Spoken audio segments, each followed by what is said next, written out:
Hey everybody, how you doing? It's Bruce here. It's Uncle Bruce here on Stock Markets with Bruce for Monday, April the 26th, the last Monday in April for 2021. There's only so many they hand out, and then that's it. There's just this lack of Mondays available, and that is the way it goes. Thank you all for being here and hanging out with me again today. I hope you had a good weekend. Hope you enjoyed yourself. Staying safe and staying healthy, please. Please do. I'm fine. This cough has nothing to do with a cold. I don't know. I don't talk until I start here because I'm alone in the house while Jen is still sleeping here, because it is, after all, 5:30 in the morning. I've been up since 3 o'clock, but I don't talk to anybody until I start talking to you guys, and so my whole system has to kind of gear up.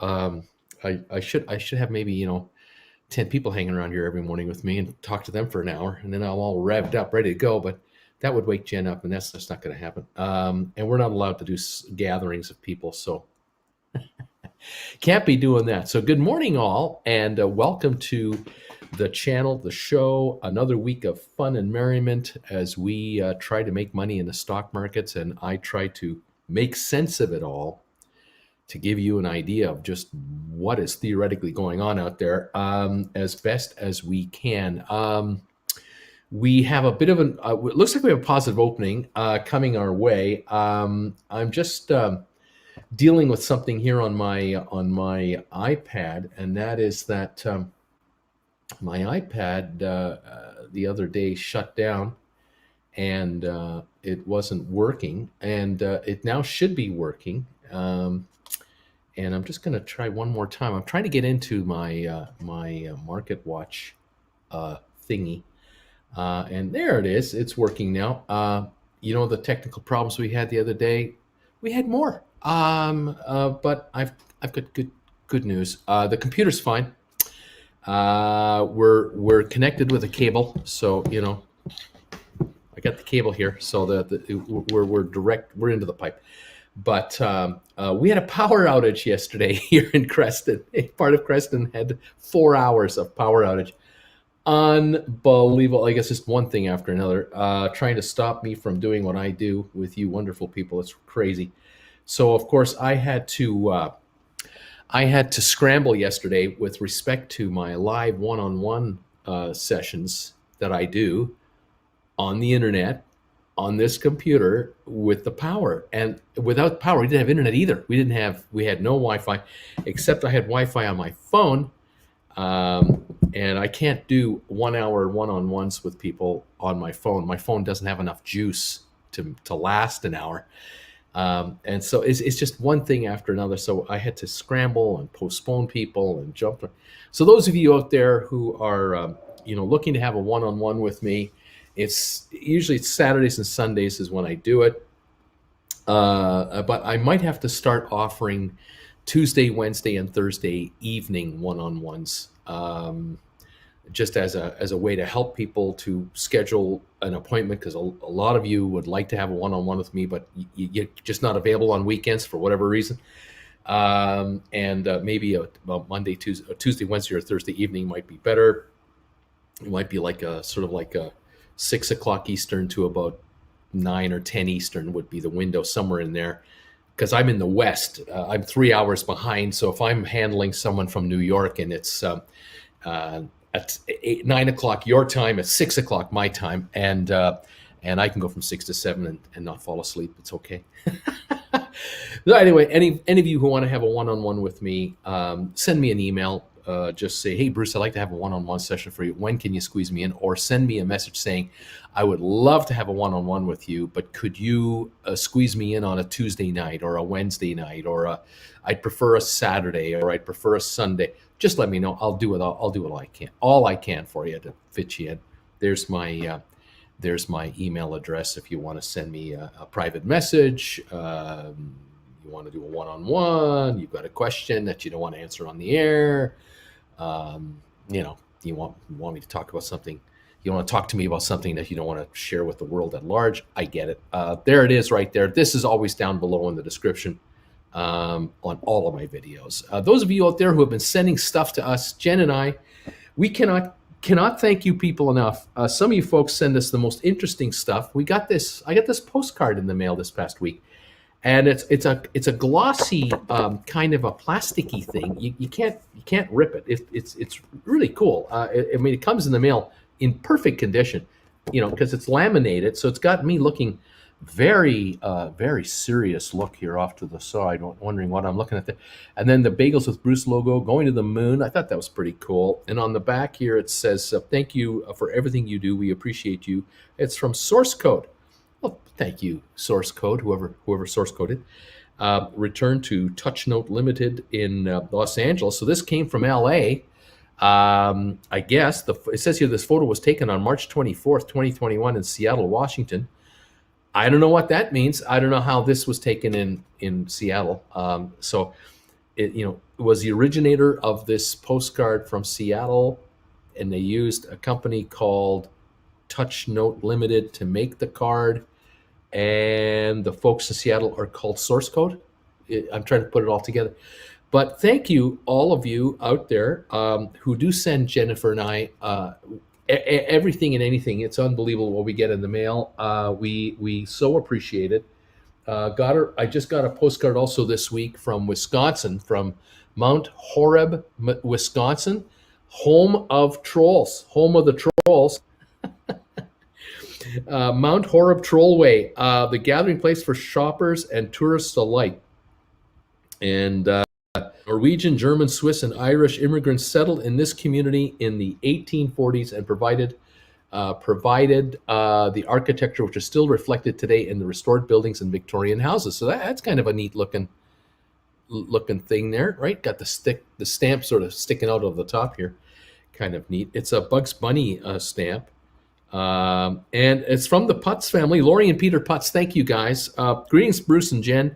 From the troll capital of the world, self-appointed troll capital of the world, Mount Horeb, Wisconsin. Lori and Peter saying hi to us. Thank you guys so much for that. Tremendous. We love. How can a guy not like going to the post office in downtown? Box 941. There it is, right there. You want to send us something in the mail? You can mail us anything you like. If you actually want to send us a package with something in it, you can do that there as well. I get a little piece of paper in my mailbox and I go to the counter and go, I got a package, and then they'll hand me a package. Thank you all so much for this. What else is going on here? I got some market news that I want to talk to you about, of course, so we're going to go there. I wanted to update you on where we're at. Let's take a look at the pre-market right now. We have about 50 minutes to go, approximately. The Dow is showing a gain so far this morning of 55 points, and the S&P is showing a half a point gain, just slightly above the positive line. NASDAQ down 26 points, and oil down $1.14 a barrel to $61 even. That's what we're showing right now. GameStop, a 151.90, 152 range, practically all morning, 152 to 154 in the pre-market. No volume, 34,900. It is dead quiet. There's no news on the stock from the company. There's no company news this morning as of yet. So we have no new updates, official updates regarding a possible new CEO. We know they're looking. We know they're interviewing. We know that they're figuring it out. Excuse me while I get gunk off my glasses. We are expecting something, whenever. I have no idea when. I would love it sooner rather than later. I'm sure you would too, if we could find out who this CEO is and from where the CEO has come from and the background of the CEO, all that good stuff. We know what we're looking for. We know who. We know the credentials that we're looking for, e-commerce credentials of a serious nature, and there may or may not be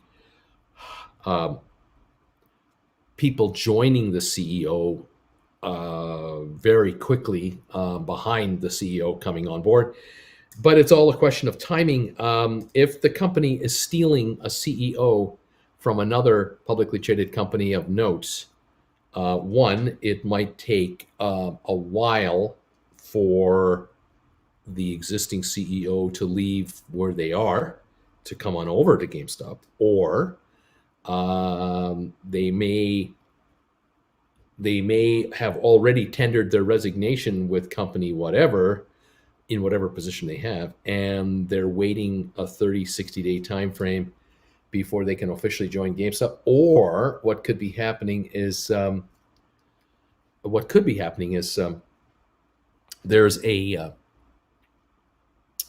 scenario where a CEO or not a CEO, but a candidate is going to join GameStop, but the candidate has to wait a certain amount of time for their existing share offering vesting program is matured, so that when they do walk out the door of company whatever, they don't lose millions of dollars of stock or rights to stock or access, for all the years they may have put in already where they are.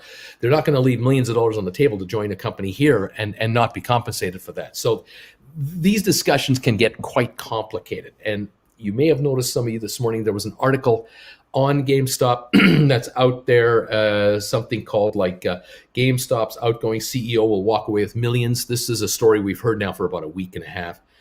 The reality is that when you have management changeover at the high level with public companies, these are people who are at the top of their game. They've reached the top of the C-suite, usually with 10, 15, 20 plus years of dedication, service, hard work, promotions all the way up. And these folks have earned and deserve compensation for their talent. And when you have people who leave these positions either voluntarily or they're forced out or they negotiate out, you're talking about some severance scenarios here, and whether it's cash or it's cash and stock or it's just stock or whatever it might be. And the best way to do it is to if the company wants to make changes, it's the board that wants to make changes with management, and they can negotiate an amicable split. Then the lawyer fees are just virtually nil, and that saves everybody a lot of money and heartache and grief and time, because it just gets the deal done.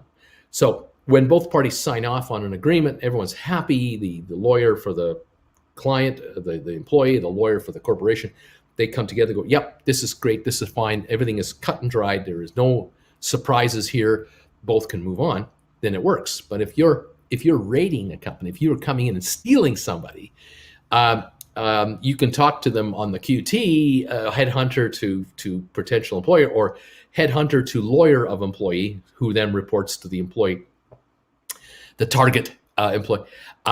There could well be glitches where, okay, company, GameStop would like this person, but this person needs to be extracted out of that position, and that's not so simple. And it might take 90 days to actually do something like that, or 180 days. We don't know.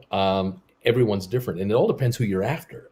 In other cases, if GameStop is going after somebody that is currently not employed in an executive position, but someone who is perhaps a consultant, a former CEO, or is a board member of several companies, and could be enticed to come on over here, that might be quicker, might be simpler, but still, yet again, the individual has to make sure they've eliminated all potential conflicts of interest, that they're not in any breach of covenants with current consulting clientele. And it's complicated. Now, if they called me up and said, hey, Bruce, you want to be CEO of our company?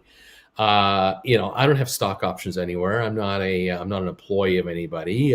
I'm just a world famous celebrity that is recognized around the world by hundreds of people. It's a big deal for me to, drop everything and go to Grapevine, Texas. It's complicated. But I don't think it would be a good idea. I don't think it'd be a good idea to hire me as a CEO. I'm a little too long in the tooth, and I need naps. So no, I don't think you want me. You want someone who can handle a 16-hour day, 7 days a week. So you want me as a 40-year-old, but then you wouldn't have hired me when I was 40. He'd have looked at me and go, oh no, not that guy. Oh no, we're not hiring that. We can do a lot better with other 40-year-olds. So we don't need this guy. No. So I was never in line for this position, never would have been in line for this position. But I'm honored that you thought that I could do it. Thank you very much. And that just for the ego alone was everything I wanted to hear. Thank you, Mr. Cohen, and all the board members of the company and the headhunter who didn't call me. Appreciate you not contacting me and not offering me the position, but thinking about me nonetheless in a way that said, there's no way we're ever going to hire this guy. Thank you for at least that. I appreciate it. Ain't gonna happen, kids. So let's see who it is. We'll just do this and go, okay, well, we'll have to wait until we find out who it is. But it could be a lot of fun once we do know who it is. And who will be the spokesman of this corporation going forward is what I'm curious about. Will the new CEO be the talker on the air, or is it going to be Ryan Cohen after the annual meeting, as soon as he's chairman of the board and he is probably released from all covenants that he's signed to join the company to this point in time? Will he be then given carte blanche to do whatever the heck he wants, kind of like Elon Musk, except again, you have to be careful what you say, how you say it, because SEC rules, there are certain things you cannot say and ways to say things. Or is it going to be through the CEO, or is it going to be through a spokesman that the company will hire, or the CEO will track down? The CEO might say to Mr. Cohen and the board, I got the perfect person. I have a candidate that I've worked with over the years, or I'm going to steal the person where I came from. I'm going to steal a person from where I came from to join us as our mouthpiece, as our public face of the company. This person is an absolute expert in front of cameras, just like Uncle Bruce. He or she is so comfortable that they can sit here like this and talk to anybody, or they can get up close and personal. They can really get in there, and they can talk to shareholders one-on-one. They can talk to Kramer, and they can get into those deep interviews. Leslie Stahl from 60 Minutes wants to know what's going on, and you got people who can just do this and go, don't worry about it, it's all right. This GameStop's the greatest stock in the world. You're gonna want to buy it. And it's kind of like that Jedi mind trick. I hear that GameStop is worth $120 a share. No, it's worth $820 a share. Oh, I hear it's worth $820 a share. That's the kind of person you want talking to the media at large. It's beautiful. There you go. They're working on that. So don't be surprised if, down the road, the company's much more effective when it comes to PR and all that good stuff. All come. It's all there. Again, they're learning from the master. They're looking at this YouTuber out of Creston, British Columbia, sitting in his living room and going, we need a guy like that. We need someone who can talk about the company like this guy talks about the company. We don't even pay this guy. We don't give him anything. We don't even send him a GameStop coffee mug. He gets nothing from GameStop to do what he does. It's unbelievable. It's the best bargain GameStop has ever had. Unbelievable. Anyway, there you go. There's the latest for all of you out there. Oh, by the way, anyone who's watching from GameStop, how you doing? If there's anyone watching Uncle Bruce, I say hi. Good morning to all of you in Grapevine, Texas. Ryan Cohen, keep up the good work. We're fans, and we hope you're doing well. I'm sure you are. We have confidence in you, and we like your style. We like how you're running things, and we're excited here at Uncle Bruce's channel, Stock Markets with Bruce. We're kind of excited about what you're up to, and we think that you're going to make us much richer than we already are. So fantastic. And you just keep it going. And if you happen to have, a couple extra coffee mugs lying around, or little GameStop mementos, stickers or stuff, you want to send them our way, I would love to show off some GameStop coffee mugs sitting over here. I wouldn't mind that. By the way, is there any public company out there? I don't care who you are. Any public companies out there, you want to send me some coffee mugs? Yeah, by all means, send us some. We'll show them off. Yeah, I don't mind doing that. Be quite happy with that. Anyway, just little trinkets, whatever. If you give us a bunch, maybe we can do a giveaway on the channel. We'll do some kind of a giveaway for stuff. But whatever. I'm easy going. So welcome one, welcome all to Monday's show. Hope you're doing all right. Right now, I'm showing the Dow at 53. S&P up 0.75 of a point, and NASDAQ down 19. No big deal. Very good. News this morning that came out from Apple. Very, very interesting. I was reading up on Apple over the weekend, and I was noticing how, well, looking at the stock price, and I was looking at how it was performing and how it was, how it's been doing, and the usual whatever. As I try to keep on top of things about what's going on. Apple is on my favorite list. Here's my favorite stock list right here. Apple is right there, just beside Cisco. So I've been a fan of Apple shares. I think I mentioned them to you back in February when I started bringing out the favorites list, and I think at the time, if I'm not mistaken, I think Apple back then would have been about. Let me take a look here. Yeah, I think they were down. It was probably in like latter part of February when I started talking about these, and they were like 120 a share, maybe something like that. They had been as high as for the year 145, and they were down to that 119, 116 range. Actually, 116 range, right? So I think I was mentioning that 120 down to 116. I started to really mention Apple a lot, and now they're at 134.50. So I noticed a couple of things this weekend. Number one, the street is getting very excited about Apple because this week Apple releases their financials for the second quarter. So that's good news, and that should be pretty darn good. Those numbers expected to be great as usual. We'll wait and see. Rumors, they might increase the dividend to 90 cents a share. I'm not sure what they're paying now. If they're paying 80 or whatever they're paying now, they're talking about going up to 90 cents a share. So you're not getting rich on dividends on Apple, but the dividends would go to 90. The other talk is an increase in the amount of money to buy back stock from the street, because the company has been buying back its shares for years. An interesting stat that I read this weekend that really got me interested was in 2020, Apple was buying back every trading day an average of 2.5 million shares a day. 2.5 million shares a day was being picked up by Apple to be canceled. Certificates were being eliminated from existence. Every day, 2.5 million shares a day. And at $120 a share, 2.5 million shares a day? Hello? 1 million shares is $120 million. 2 million is $240 million. 500,000 is 60. That's $300 million a day of stock a day. 300 million a day. Okay, that's 1.5 billion a week, 75 billion a year on an average run. Phenomenal. I mean, it was just wrong. Anyway, I don't think it was like for every single day of the year, but there were days last year for many days. 2.5 million shares a day were being bought by the company, on average. You think about that. 1.5 billion in a week, and in 10 weeks, that's $15 billion. GameStop is in the entire company right now is worth 11 billion. They're just buying back their own stock to like 50, 60 billion a year. I mean, it's incredible.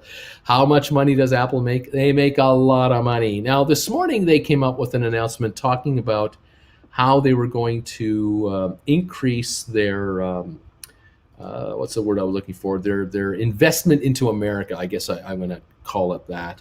And apparently, Apple is going to expand their investments into U.S. at something like $430 billion, up from $350 billion. Not too long ago, they announced that they were going to expand their U.S. footprint by $350 billion. Now it's up to 430, and this includes a brand new campus in North Carolina, and this is a major home run for North Carolina, South Carolina, the Virginias, the entire region, to have apparently a campus worth about $1 billion is the story. This is huge. This is a serious investment into North Carolina. The talk is it'll create at least 3,000 jobs in machine learning, artificial intelligence, software engineering, and other fields in the Raleigh-Durham area. These are not what we call minimum wage jobs at meatpacking plants. These are serious jobs with serious benefits, phenomenal spin-off effects. You can imagine that for every job that is created at Apple, where folks are going to earn 60, 80, 200,000 a year and whatever, you're talking a ton of spin-offs from that. Housing is going to be needed. Restaurants are going to be needed. Services are going to be needed. It's going to be huge. The hotel business will surge forever because the number of people that would be coming in and out of there to visit the campus will be massive. They'll need to be accommodated. Transportation, limo services, everything. I mean, just everything. This is massive. So congratulations to Apple, North Carolina, Raleigh-Durham, just everybody. It's fabulous. And it is a most interesting announcement. Apparently, this $430 billion investment through 2026. So that's in the next 5 years. This is not like in the next 20 years. It's next 5. This will have profound impact on at least 20 states, they're saying.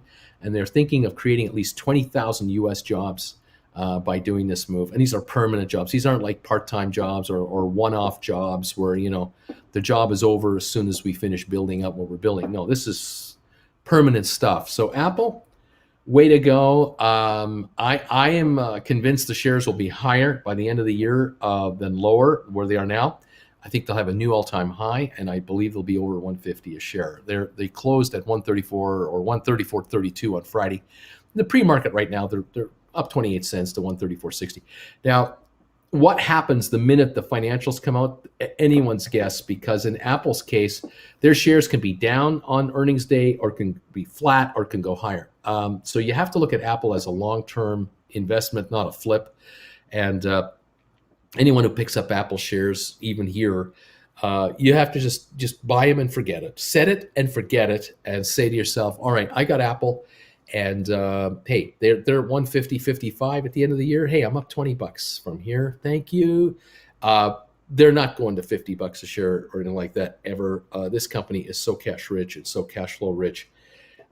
They're just scoring on all points. And way to go on the news today. But the big news today that I want to share with you, with 32 minutes to go before we open, is I have added a new stock to my recommended list, to my favorites. And if you're a member of this channel, you received an alert probably last night from yours truly, where I did an advance release of this news. You've had a little bit of time to digest it and look into it. I found a new SPAC that I think you should be made aware of that might fit your investment style. I will tell you right now that I believe you're going to, if you do buy into this thing, you'll have to discipline yourself to hold it until at least the end of this year. So you're talking about from where we are now, April, May, 8 months. At least, just to be on the safe side. But it could be much sooner than that, but I'm not guaranteeing anything like that. In the third quarter, it is expected that the SPAC I'm going to mention to you will complete a takeover that they have proposed and announced, and I think you'll do rather well with it if you hang in there, if you give it the time to deliver. First of all, I just want to say quickly, thank you to Michael Glanville Williams for joining the channel as a new member. I also want to mention that on the top of this chat bar, which is over there, I think, I have a new link up there. If any of you want to become a member of this channel, you want to comment on my commentary here, comment area, you get to use our emojis, and you are going to receive these alerts that I'm just talking about every time I come up with a new stock, or there's a significant piece of news you should be aware of the favorites that I'm following. I will do alerts to members only at any time of the day or night And if you're a member of this channel, you will receive these alerts so that you're aware of what's Bruce talking about now, what's he like, and what should I know about whatever it is he likes. So thank you for becoming a member, and Michael Glanville Williams, thank you for joining us. Glad to meet you, and I'm glad you're here. Anyone, of course, can watch this channel free of charge, all you want. But if you'd like to comment on the search bar, you're joining some pretty good people here.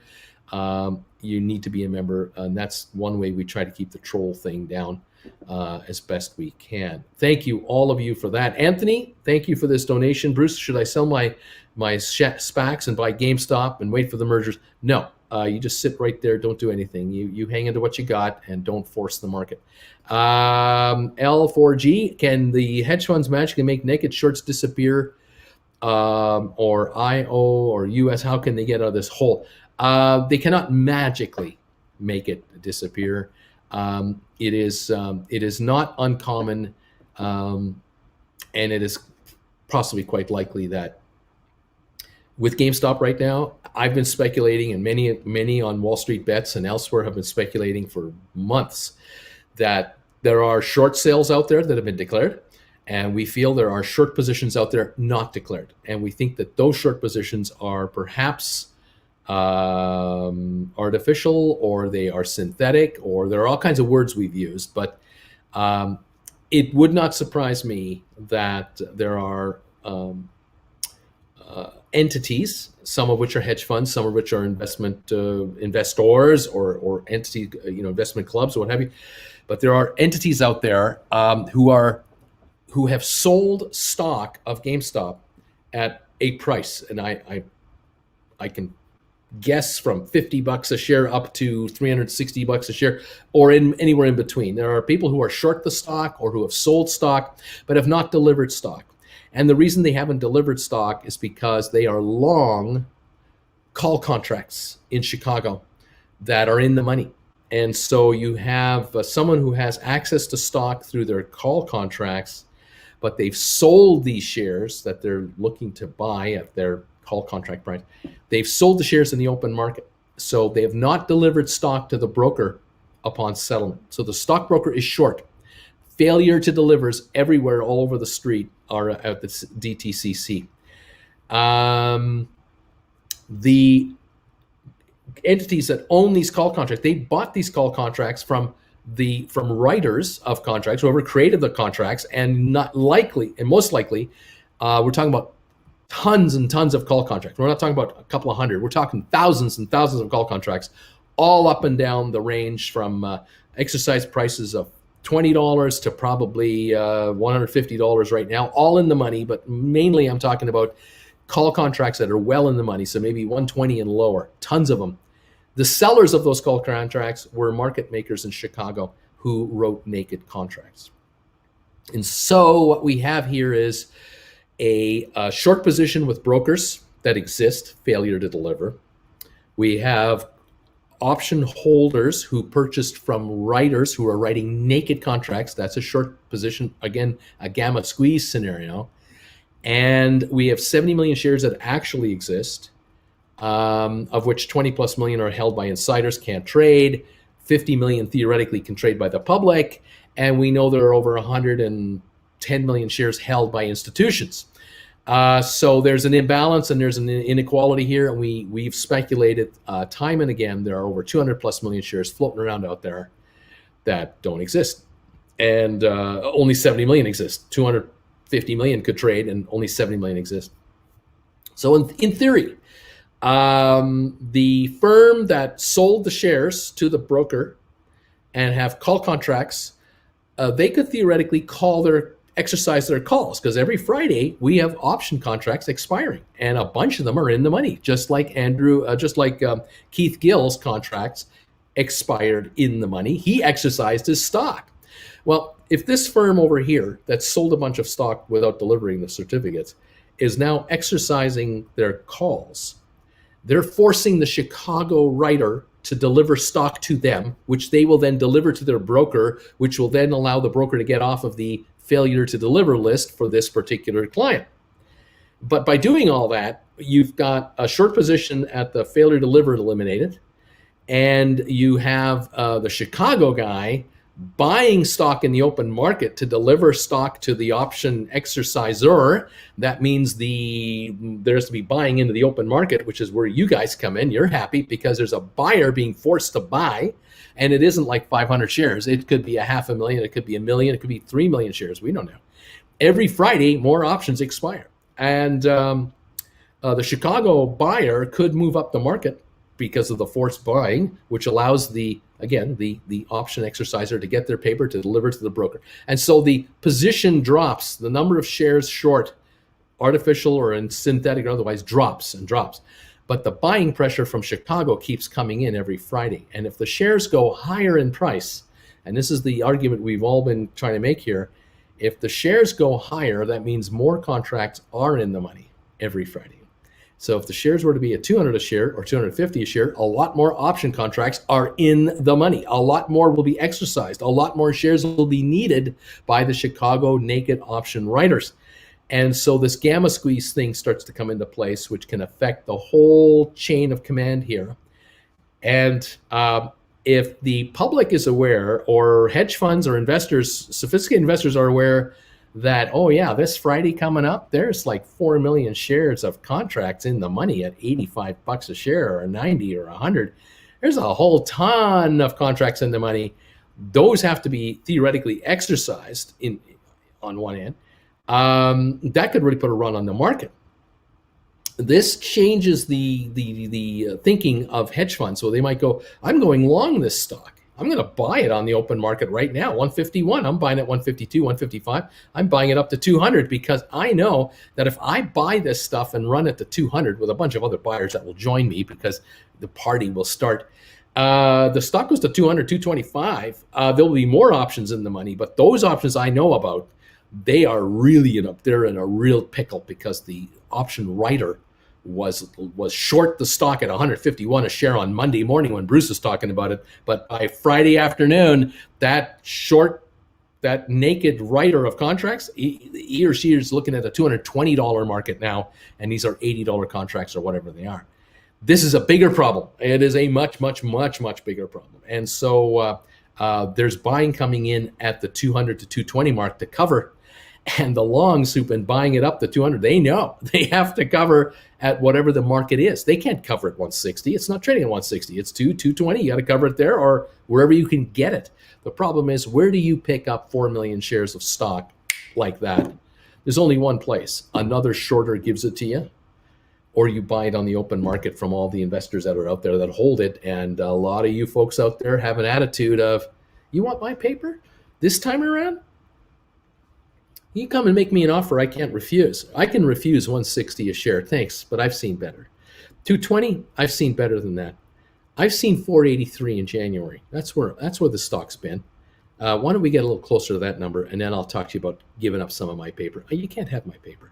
And this attitude is pervasive. It's across the gamut of most shareholders of GameStop. And if a buyer needs 4 million shares, that's an option naked writer, I can guarantee you that there'll be another 4 million needed by the speculators who are jumping all over the top of this buyer to just cut in front of the line. That's 8 million of demand. Then there's the street at large that will just sense a gamma squeeze happening. Another 8 million shares of buying interest. You get 16 million shares of buying interest, and there's nothing available. And so the stock could just go nuts. And this is just an example of what could be happening here. So L4, hang on to your hat because I think we're going to be in for quite a ride. I just don't know what minute this is going to start, but when it starts, watch out. Michael M., thank you for becoming a member of this channel, second member this morning. Welcome to the party and welcome to the game. I appreciate you being here. All right, I want to talk to you about a brand new SPAC. The SPAC that I want to talk to you about is called Fifth Wall Acquisition. The symbol is FWAA. And I want to try to explain to you what is going on with this one. Because I read into this story and it took me a long time to figure this all out. This one is really interesting. The upside here is pretty darn good. I like what I see here. Let me kind of try to explain what's happening. There is a company out there, there's an entity out there called Fifth Wall, which is a limited partnership. It's an entity. Let me just look at my notes here. It's the world's largest property technology investing company with $2.5 billion of real estate assets. Now, this is just Fifth Wall, not this SPAC, but a company called Fifth Wall. All right, so bear with me, folks. The company has properties in 15 countries around the world, 70 limited partnerships they've been involved with, and they have got partners all over the place with some of the largest home builders and property management groups, period. And they created a SPAC, and that's what this one is, Fifth Wall Acquisition Corporation. So Fifth Wall has been created by Fifth Wall. So Fifth Wall Acquisition is FWAA. Now, it's going to merge with a company called SmartRent. And SmartRent and Fifth Wall together will be worth $2.2 billion upon the merger, and 513 million of that 2.2 billion is cash. 345 million or so was raised through the SPAC, the Fifth Wall SPAC, and 155 million was put together in an oversubscribed PIPE investment that was limited to 155 million dollars. They wouldn't take any more money, only 155 more. The buyers of the PIPE investment are these are some of them. Starwood Capital is in this thing. Lennar, home builder, big home builder, they're into the 155 million, all at $10 a share. Invitation Homes, Koch Real Estate, KOCH, Koch Real Estate, Barron Capital Group, and others. There are no warrants outstanding for this SPAC. Normally, a SPAC goes public with a unit at $10 a piece, with a share and a piece of a warrant. No warrants available. Strictly stock was issued only. $345 million worth, totally oversubscribed, plus $155 million of PIPE financing and approximately $513 million in the bank. SmartRent is the world's largest smart home tech company. What do? They basically install hardware into let's say an apartment, a home, a condo, to allow a landlord, let's say it's a condo being rented by a landlord, or it's a home that someone wants to rent. They will set up the house where it's completely interconnected through a piece of hardware where temperature in the house can be controlled remotely off of your smartphone. Either the renter or the owner of the property when the house is for rent, for example. So the house is empty, you can control the humidity in the house, the temperature in the house, depending on what kind of a system you have in the house. It controls the locks. You can grant access as a landlord to a tenant by code. The tenant doesn't need a set of keys. They come to their house, they have their phone with them, because you always have your phone with you. And you either come to the front door and enter a code into your telephone, or as your phone approaches the front door, it unlocks and lets you in. There's a security system, of course, and cameras on the outside of the house, like most homes now have. The system inside the house controls the temperature, controls the lighting day and night for security purposes and for preservation. It is linked into the parking garage to give access to, again, the tenant for the vehicle in and out. It helps reduce energy consumption because, again, you're monitoring the most expensive electrical rates and the cheapest electrical rates, and you're monitoring when to turn the air conditioning on or the heat on or off, depending on conditions outside and how the house is doing.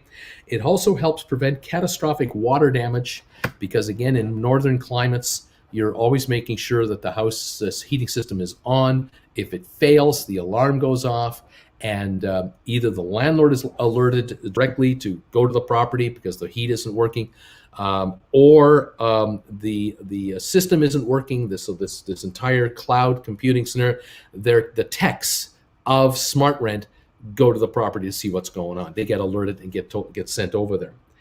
The company was founded in 2017, SmartRent, based in Scottsdale, Arizona.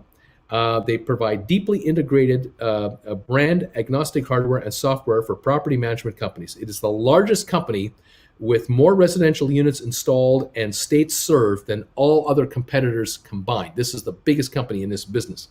With Fifth Wall, it will now enter Western Europe, Japan, Southeast Asia, and other areas.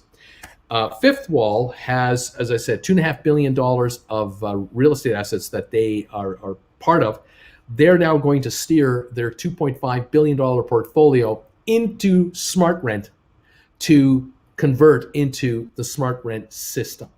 And so the SmartRent company is just exploding in size. It's absolutely exploding. There are ads on the internet for jobs with SmartRent. They are desperately trying to hire people to join this company. The estimates are that the company will be earning a profit by next year already. They lost $30 million in 2020, down to 20 something in 2021 estimates, and a profit in 2022 because the number of properties that they're building out right now are in the hundreds of thousands. They have orders for 900,000 more properties right now. So they'll be at probably 1.6, 1.7 million properties under management, and they get paid a monthly fee for this service. So it's a monthly fee from the landlord to the SmartRent people to provide all of this data to the landlords and owners of these properties. So if you own a condo in Palm Desert, California, where I love to hang out in the winter, you're only there 5 months of the year. During the summer, you're not there. Perhaps it's a winter getaway place for you and your family. The property, whether it's being used or not, you can monitor it off of your telephone from wherever in the world you are. And so if you've decided to, you've got a son or a daughter and they want to get away for a week, you offer them the property. Use my condo down in Palm Desert. You're wired into this system right here through SmartRent. You can transfer to your whoever you want the code to the front door and to the property, the entire gated community. You will then have access.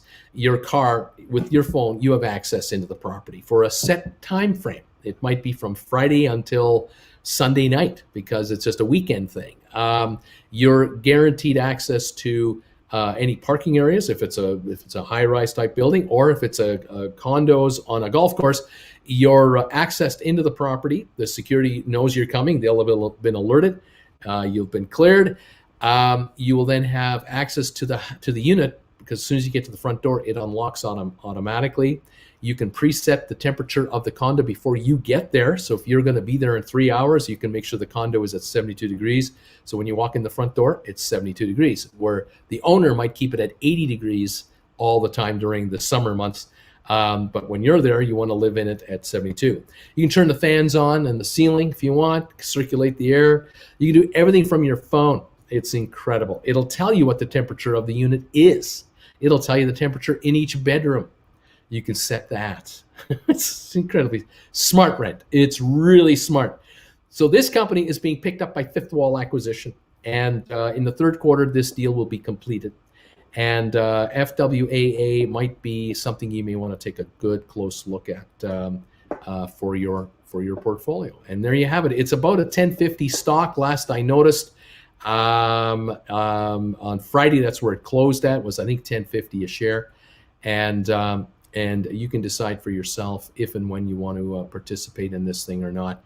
I like what I see. I have read information something along the lines of it's 1060 on the pre-market right now, 2300 traded. I've saw information about how management of Fifth Wall, they can't sell stock for 3 years. They're locked up for 3 years, and the insiders of SmartRent, they're all tied up as well. Major investors into this deal are not interested in selling at all. They're partners with these guys, and they're long-term partners. This company will be so much larger in the next 3 years as they build out their entire structure with this incredible software program. phenomenal. It's a whole new world. We've seen bits and pieces of it here and there. This connects into the Alexa system. It connects into any home security system you have. It can be seamlessly integrated into any other monitoring system you have in your home. You don't have to go one way or the other. The folks at SmartRent have designed their system to work with anything else you already have. So if your property management company has a certain security system in place or monitoring system in place, SmartRent just pops into it. It's given access in, and that way the owner of the property doesn't have to do anything else. They can just now use their phones or their laptops or their iPads to monitor their asset. You as a renter, you have security looked after. You can look at the cameras on the front door anytime you want, because that's seamlessly put into your SmartRent. You can grant access to a repairman. If you got a washer dryer not working and you got a repairman coming, you can give them access to the property to let them in. When they get there, they call you and you say, yeah, go on in. I'm opening the door for you. Head to the kitchen. They can then get in there and do whatever they need to do.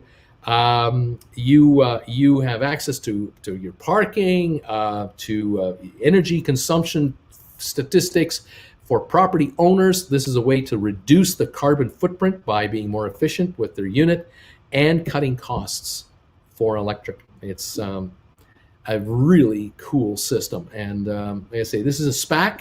It's a merger. And the Fifth Wall people who the master corporation created the SPAC to create it for SmartRent. It's all integrated. It's all seamless. Vertical integration.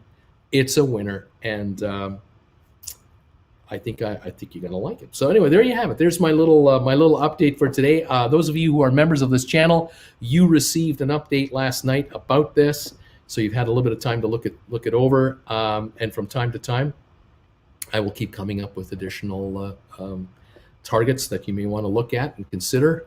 And we'll stay on top of the story and see how it does. Anyway, there you go. This was announced just about 4 or 5 days ago, by the way, this merger. It's brand new. The SPAC itself has been anywhere from about $9.78 to $11.67. It's now $10.60. If you can buy this around the $10.50 neighborhood, under 11, knock yourself out, but do not expect it to double today. It's not going to do that. This is a long-term or short-term hold because it's a few months, but you're going to have to wait now until the third quarter to be on the safe side. By September, October, I would imagine this deal will be done. And between then and the end of the year, I don't think you're going to be disappointed with your returns. And the longer you hold, I think the more you're going to like it, because this company is on a tear as far as how fast it's growing. Okay, there you go. We're now at 6:23, so we're 7 minutes away from 9:23 Eastern, 7 minutes away from opening up. And we're getting ready for the markets. The Dow is up 54, S&P is up 2, NASDAQ is down 10 points, and crude down 88 cents a barrel. There's where we're at right now. Did anybody watch the Oscars last night? I got to tell you, I forgot all about it. I completely forgot about it. And Jennifer and I were watching recorded shows. And gotta tell you, I'm glad we did, because I was so tired last night that we watched a recorded show that took 3 1-hour episodes to do. But the show had aired with commercials, and so we were able to fast forward through the commercials. So we were able to watch 3 hours of television in 3 40-minute segments, and that saved us an hour. So it was like 2 hours instead of 3 hours. And I gotta tell you, I couldn't have made it for 3. And the Oscars, there's no way I would have been awake for it. And so again, I'm so out of the loop now at my age that it just doesn't matter to me. Plus, of course, with everything shut down, I don't even know I don't know what these movies are. I have no idea what most of these movies are. I have no idea who these actors and actresses are. I have no idea. There's a handful I know. The rest, no idea. And so I'm out of the loop. I'm sorry to say. Old Uncle Bruce, Frankie, no one watches that anymore. That's exactly it. Anyway. How could you forget about the Oscars? Jen was probably invited. well, Jen is more of a TV gal, although she does movies. I mean, you've seen her in Horrible Bosses. You should see the kind of horrible boss she is around here. But what can I say? Oh man, oh man. Alrighty. Thank you everybody for popping by here and saying hi to me. No movie stars for me anymore. What else is going on here? Thank you everybody for popping in here. We're getting ready for the opening in 4 minutes. IPOE any day now. I did read an article on IPOE that we're very close to the deal, that the deal is going through. They've had to restate their numbers to satisfy the SEC and all the new crap. The bank merger is continuing on, and this deal will go through. So, but tell me what day would be. I'd really like that if I could get the official word on exactly what day IPOE finishes their merger and it starts listing as SoFi. Wish I'd tell you that in a minute if I had it. As soon as I know, you'll know. All right. What show did you watch? We were watching something called Quiz. It was a BBC or an ITV from the UK show about a couple that appeared as contestants on Who Wants to Be a Millionaire in 2001 when the show started in the UK. And in the first 6 months or so, a brother appeared, and then a month or two later, the guy's wife appeared, and then a month or two later, the husband appeared. All as contestants, and the brother won 16,000 pounds, the wife won 32,000 pounds, and the husband won the £1 million. And the husband was accused of cheating by the producers of the show, and they went to court. They found a way to charge him with dishonesty or whatever. They had to go to trial, and he was found guilty. They found him guilty, but the judge handed out an 18-month prison sentence for the wife and the husband, and then a 24-month suspended service behind that. So they spent no time in jail. Never got the money. They were slapped with 115,000 pounds of fees and court costs and prosecution expenses and all this crap. And then over years of appeals that they fought it because they denied it. We did not cheat, never cheated, give us our money. They got the $115,000 cost down to 5,000 pounds. But they were never able to appeal and reverse the decision. And they've never got their money. And half the country says they cheated, half the country says they were cheated. And of course, Who Wants to Be a Millionaire gone on to be extremely successful worldwide, and it's just been great for the ratings. But these folks, lost it all, and I think they tried to kind of make a go of it by writing a book or doing interviews or just try to make, but their lives were ruined. I mean, their reputations were totally blown away because, of course, you're up against a major television network with unlimited power to slam you and to hire people to slam you. And so, again, half the country, they got what they deserved. The other half of the country is going, they were victims. Anyway, someone made a 3-piece documentary about it or docudrama about it. That's what we watched last night. I found it interesting. It's for interesting kind of stuff. Anyway, there you go. I don't know the movies anymore either, Bruce says Rabbit. Yeah, I know of the McDermott, Francis McDermott movie. I've heard of it, Nomad or something like that. But that's it. I got nothing. Of course, I'm so out of the loop, and I'm in front here for 5 hours a day. I'm talking to you guys about what's going on in the market. How do I know what's going on? We're about to start opening for trading, everybody. Welcome one, welcome all to the channel today. We're getting ready to get going here on the market. GameStop at the very end of the pre-market at 150.90, virtually unchanged. It was 151.18 on Friday, so it's done nothing here. Volume of 69,000 pre-market. There's nothing going on. The Dow is up 52, S&P is up 2, NASDAQ down 9. Let's find out in a few moments how the market actually is going to open and what kind of momentum we really have here. We'll see what this is all about, and we'll try to follow all of the different stocks that are out there. Again, thank you all for joining me today, and again, joining Jennifer and I. Appreciate this very much. I'm just going to see if I can do here an update right now. I'm putting in the FWAA into my watch list. So we're going to start following how it does, and we'll see what's going on. Fabulous, fabulous. And again, thank you for all of you who are joining this channel, becoming members. Of those of you who have made donations to the channel, as always, I thank you. And if you want to become a member of the channel, you can do so by just hitting the link. I have a link at the top of this chat thing. I hope it works for you. If you want to become a member, I hope it's easier than it's been. Cross my fingers. Some devices have been tricky. Those of you using cell phones, you might have to put your phone into a desktop mode to get it to work. That link might get you directly to it. I don't know. It all depends. All right. Let's see what we've got as we start off trading. I'm looking at GameStop right now at 150.78. I think we're off 40 cents on the first trade.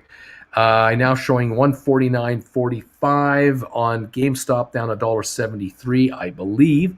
We'll sort this out here over the next few minutes as we get the opening through here. We've got the Dow up 63, S&P up 3, NASDAQ down 7.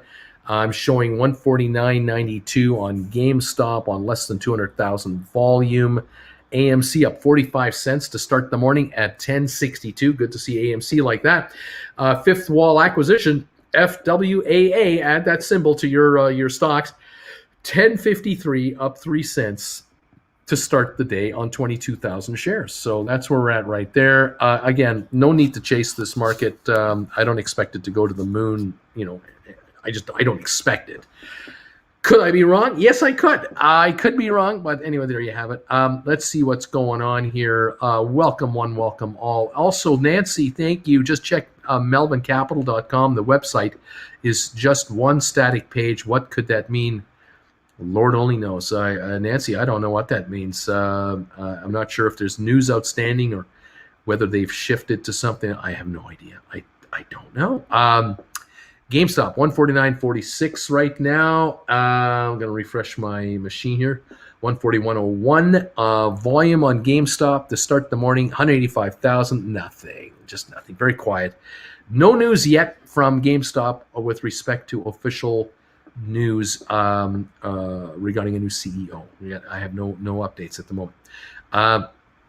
Fifth Wall at 10.54, up a nickel. AMC now up 53 cents to 10.68.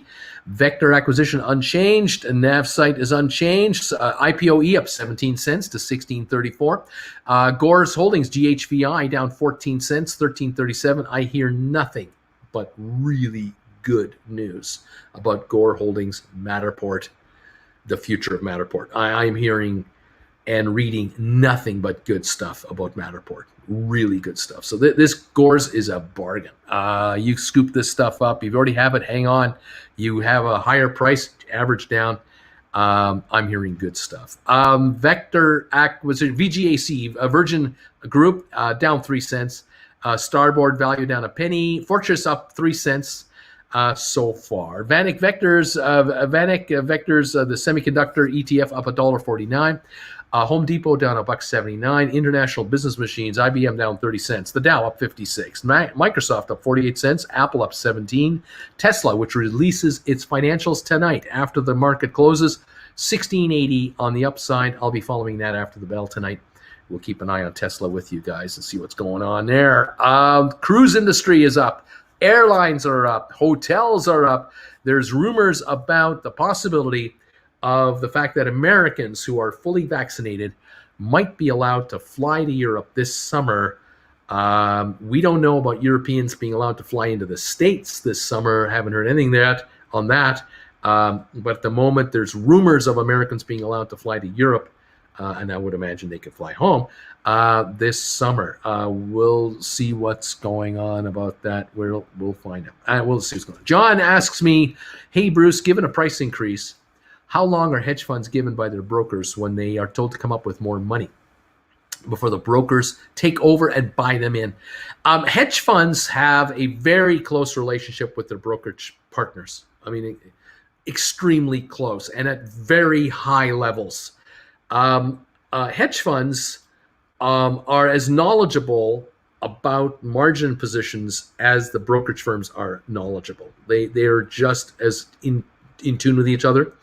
And hedge funds would have lines of credit available to them on deposit with brokerage firms to calm brokerage firms to know that even if the brokerage account that is at broker number one is short a bunch of stock in GameStop and the shares of GameStop go up, that even if the account is showing an under margin position in the account, the reality is that there's a line of credit established and letters of credit established for the firm to calm them and to know the hedge fund has got double, triple, quadruple the amount of money necessary to carry the position.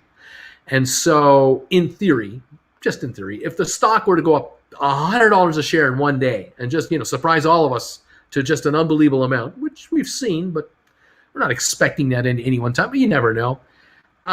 It could be that during the day, a hedge fund is technically under margin, like many other accounts are under margin. Brokerage firms will send out alerts as the day goes on. We need capital, we need capital, we need capital to cover your account. They might be given 24 hours. As far as hedge funds go, they might be given all the time you need. In effect, a hedge fund would proactively start literally shifting assets over, or cash assets over to that brokerage account to make sure it's got more than it needs. It's rare that there's a hedge fund account at a brokerage firm that is on the line all the time. A 5% move either way would put them upside down unbelievably. Virtually non-existent.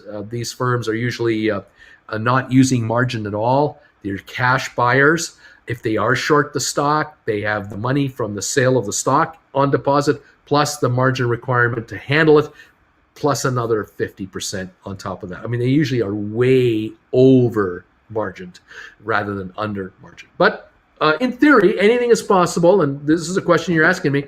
Yeah, it's possible that a stock could run so fast, John, that temporarily they're under the market. But I really wouldn't worry about that. I'm just it's just what it is. Okay, Roostak, thank you for this donation. I'm cash poor but love rich bagels on me today, Uncle Brucey. I love rich. Thank you for this donation, and bagel will be coming later today, no doubt about that. But now is not the time for a bagel. But yes, thank you everybody. And Nancy saying, and Melvin's Twitter and Instagram are silent also. Andy, I'm pretty sure Melvin has been done over a week. Citadel in process, I believe. I have no news. I have no news on this. Anything you guys know, you let me know. All right. Thank you. Morning, Bruce. Derek says there are reports of a liquidity stress test for GameStop. Can you explain to us what this is, who does it, and why, and its implications? Liquidity stress test. I have no idea what that means with respect to GameStop. GameStop has audited financials that they just released a little over a month ago for their year end. All the auditors signed off, and so that if there was a stress test, that was it. The end of the year stress test was done, and the company GameStop, in 4 days, on the 30th of this month, they will be paying off their bank lines, their loans. They have a 10% note, senior note that's out there. They've called it in. They're paying it off. So stress test? There's no stress test for GameStop. They're cash rich, no debt, maybe 20 million, rotating credit line. A drop of water in a hot frying pan. It's nothing. The company doing $2 billion in sales in the fourth quarter. Rumors of over $2 billion in sales this first quarter already.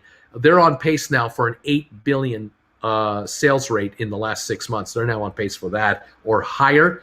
The last year it was $5 billion. So there's no stress test on GameStop. Now, is there a stress test with respect to shareholders of GameStop across the board and all the accounts out there? Is that what that means? Maybe there is a stress test for the fact that we keep talking about the fact that we think and we hear and we believe there are 200 to 250 million shares of GameStop out there, just in all kinds of formats, in all kinds of places. And we wonder, how can that be? There's only 70 million in existence. Is there a stress test going on by who? I don't know. to find out who owns these shares and who doesn't own these shares, who's liable for shares that they don't own, and where is it and how is it. Is that might be what you're referring to? I don't know, man. I don't know. Stock Markets with Bruce. Did you get your Wi-Fi figured out, or are you still wired in? We'll need to fix it when you travel so you can take us with you. My wireless works. We don't know why it did what it did. I talked to a tech this weekend about everything. We did a few tests. He also helped me clean up a couple of questions like, how do I turn this computer on? How do I turn it on? Basic stuff. I'm kidding, of course. But we did do some work on this machine together. And he insisted, if you can be wired in at all times. Don't rely just on your wireless to do what you're doing. You're on YouTube Live globally. Be wired in. And so I am and have been, and it's just fine. But wireless were fine. And so when the time comes that we actually leave the house for an extended trip where I need to broadcast wirelessly, we will have enhanced tools with us for just that purpose. And so do not fret about what's coming up in the future. We'll see how this goes. By the way, the GameStop is now 150.26. It's down 92 cents on the morning on 347,000 shares. It did get as high as 152.09 after dropping to 148 this morning. So it's had like a $4 or $3.50 range, I guess, so far. Is that right? Yeah, about 3.30 a share movement. Right now at 150.25, 150.14. Down a buck or so on 350,000 volume. Okay, it's kind of quiet, but that's where we're at. AMC up 72 cents, 10.88. I'm so happy. If any of you are in AMC and you are getting closer and closer to your break-even price, I am thrilled for you. You take advantage of your exit strategy. You do what you want to do. But AMC at 10.86 is up 69 odd cents right now. And I'm thrilled to see that. IPOE up 19 cents, and Vanik up $1.16. Home Depot down $1.16. Not much else going on. The Dow is now up 99, so I'm happy to report that. And S&P up 11, and Nasdaq up 43. The big markets have gone positive. All the markets are holding their breath today, tomorrow, Wednesday, Thursday. Earnings releases from the big boys are coming out. Microsoft, Apple, Google, and others. Tesla tonight. We'll follow all that all this week. So stick around, and I'll try to give you my English, in plain English interpretation of what the heck is going on. And thank you, all of you, for that. Thank you to Mr. Abraham Stinkin. Love the name. AB is here. Welcome, Mr. Abraham, to the membership of this channel. I'm so glad you could join us. Another member has joined this club. I appreciate you being here, and I'm sure all of your a whole bunch of your fellow members are going to welcome you in, and I see that right here. Fantastic. Great. And so, John, so say the price hikes. How will we know when the hedge fund's line of credit runs out? We don't know. This is a private transaction between client and banker. It's none of our business. You may want to think you know. You may think you're entitled to know. But unless it leaks on the street, you're not going to hear about it. And it's possible that maybe the broker, tells the client, "Hey, I need $5 million," and they go, "Oh, you'll have it in half an hour, no problem." Half an hour later, there's a wire coming in. Everything's fine. You'll never hear about it. And it's being done all the time. I mean, there are times where the client sells stock and says to the broker, "I need $5 million today," and they wire it to him in an hour. And you just got your $5 million. Yeah, okay, good. You're not gonna hear about that. That's just nickel and dime business in this business, unless you're talking about hundreds of millions of dollars or billions of dollars of losses and margin call. You'll hear about that. That's pretty tough to keep quiet. But anything under $50 million bucks with some of these clients, this is a cigarette. $50 million, okay, all right. There you go. What else you want? Why are you bothering me for lousy $50 million? I'll see you later. This is nickel and dime stuff for these guys. Okay, so you're not entitled to know. You're not gonna know unless it's substantial, and you'll know when it's happening, because if your GameStop takes off, you're gonna know, and you're gonna hear the news will just keep coming out from all over the place.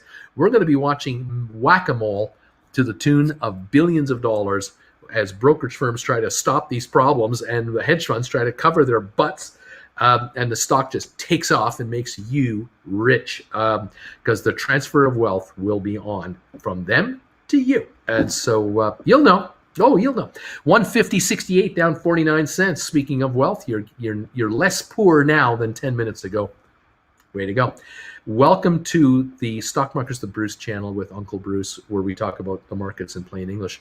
Roostag, $3 super sticker. Thank you so much for that. Appreciate that. Fabulous. Carnival, Royal Caribbean, Norwegian are all up 2% this morning.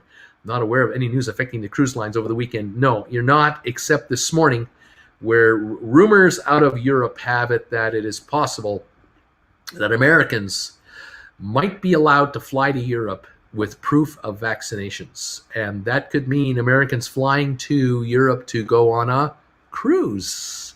It could mean Europeans being allowed to fly to America to get on a cruise ship, because if Americans can fly internationally, others will be allowed to fly internationally. And if that happens, cruise lines might open up, which cater to American and international clients.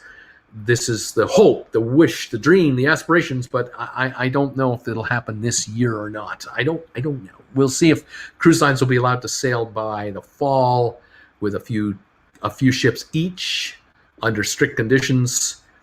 Wait a few months, 90 days or so, and then in the January, February of 2022, cruise lines will be allowed to gear up again, and then by next April, May, a year from now, they'll be all functioning again. But we don't know what the restrictions will be, occupancy levels, length of cruises, approved countries they can go to, on and on go the rules. Whew, so much is going on here. Frommert and Vaynerchuk for CEO at JobShare. Gary, if Gary is out there, I want to say good morning to Gary Vaynerchuk. Thank you, Mr. Vaynerchuk, for everything you do, as hard as you work and show it to us. You're an inspiration to me and have been for years. And you're welcome on this channel anytime, Mr. V. And if Mr. V appears on this channel as a token of my appreciation to Gary Vaynerchuk, I have right here a medallion, the New York Jets, with your name on it. Anytime you want, my friend. So if you want to get yourself one of these medallions, Gary, all you need to do is just send me an email, say, hey, why don't we get together? Why don't you appear in my channel for 10 minutes? I'll appear in your channel for 10 minutes or 15 minutes or half an hour or an hour, how much number time you got. And let's talk stock, and let's talk about whatever you want to talk about.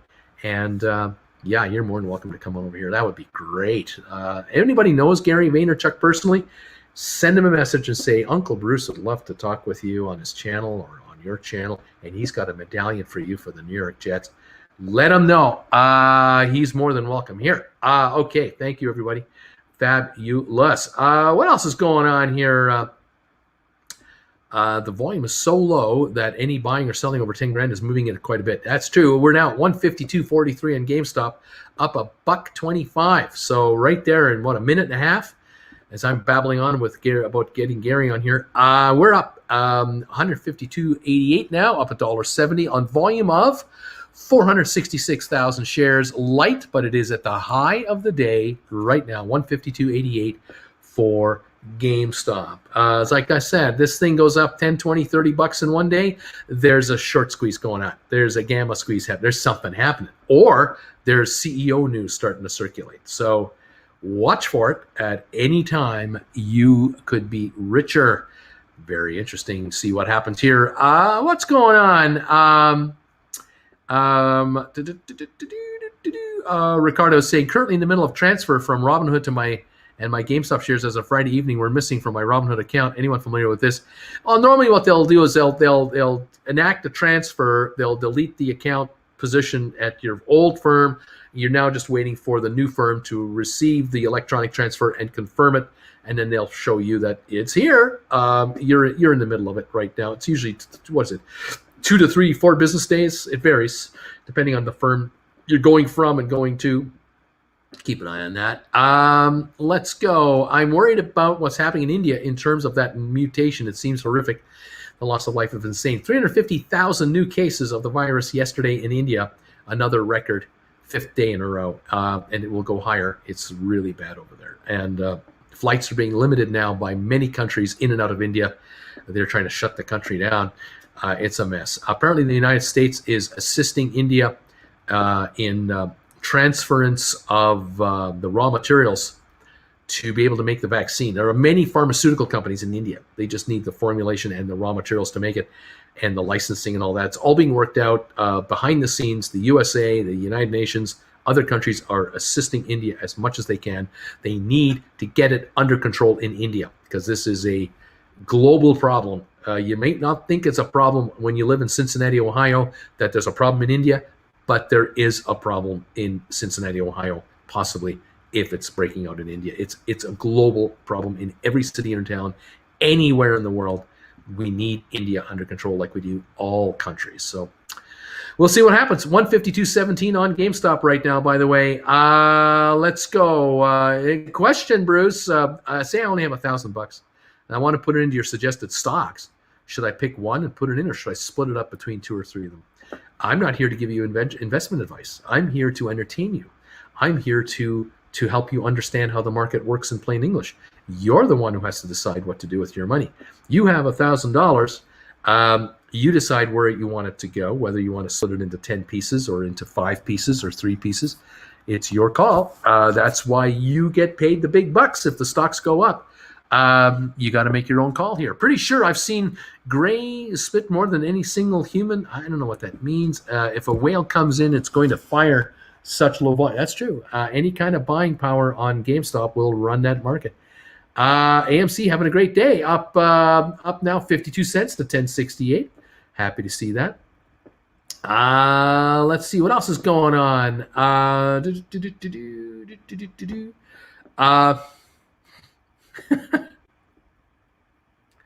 Bill, I don't know what you're talking about here. After GameStop is resolved, or AMC will be contacting you, either asking for a loan or what to do with the new wealth. Let's see. Melvin Capital is closed. Google it if you haven't yet, they say. RC tweeted a train track GIF. Clearly means either something or nothing. Let's see here. Casey, good morning, Uncle Bruce and Jen. Hope you had a good weekend sitting pantless on 10 telephone books waiting for a bagel.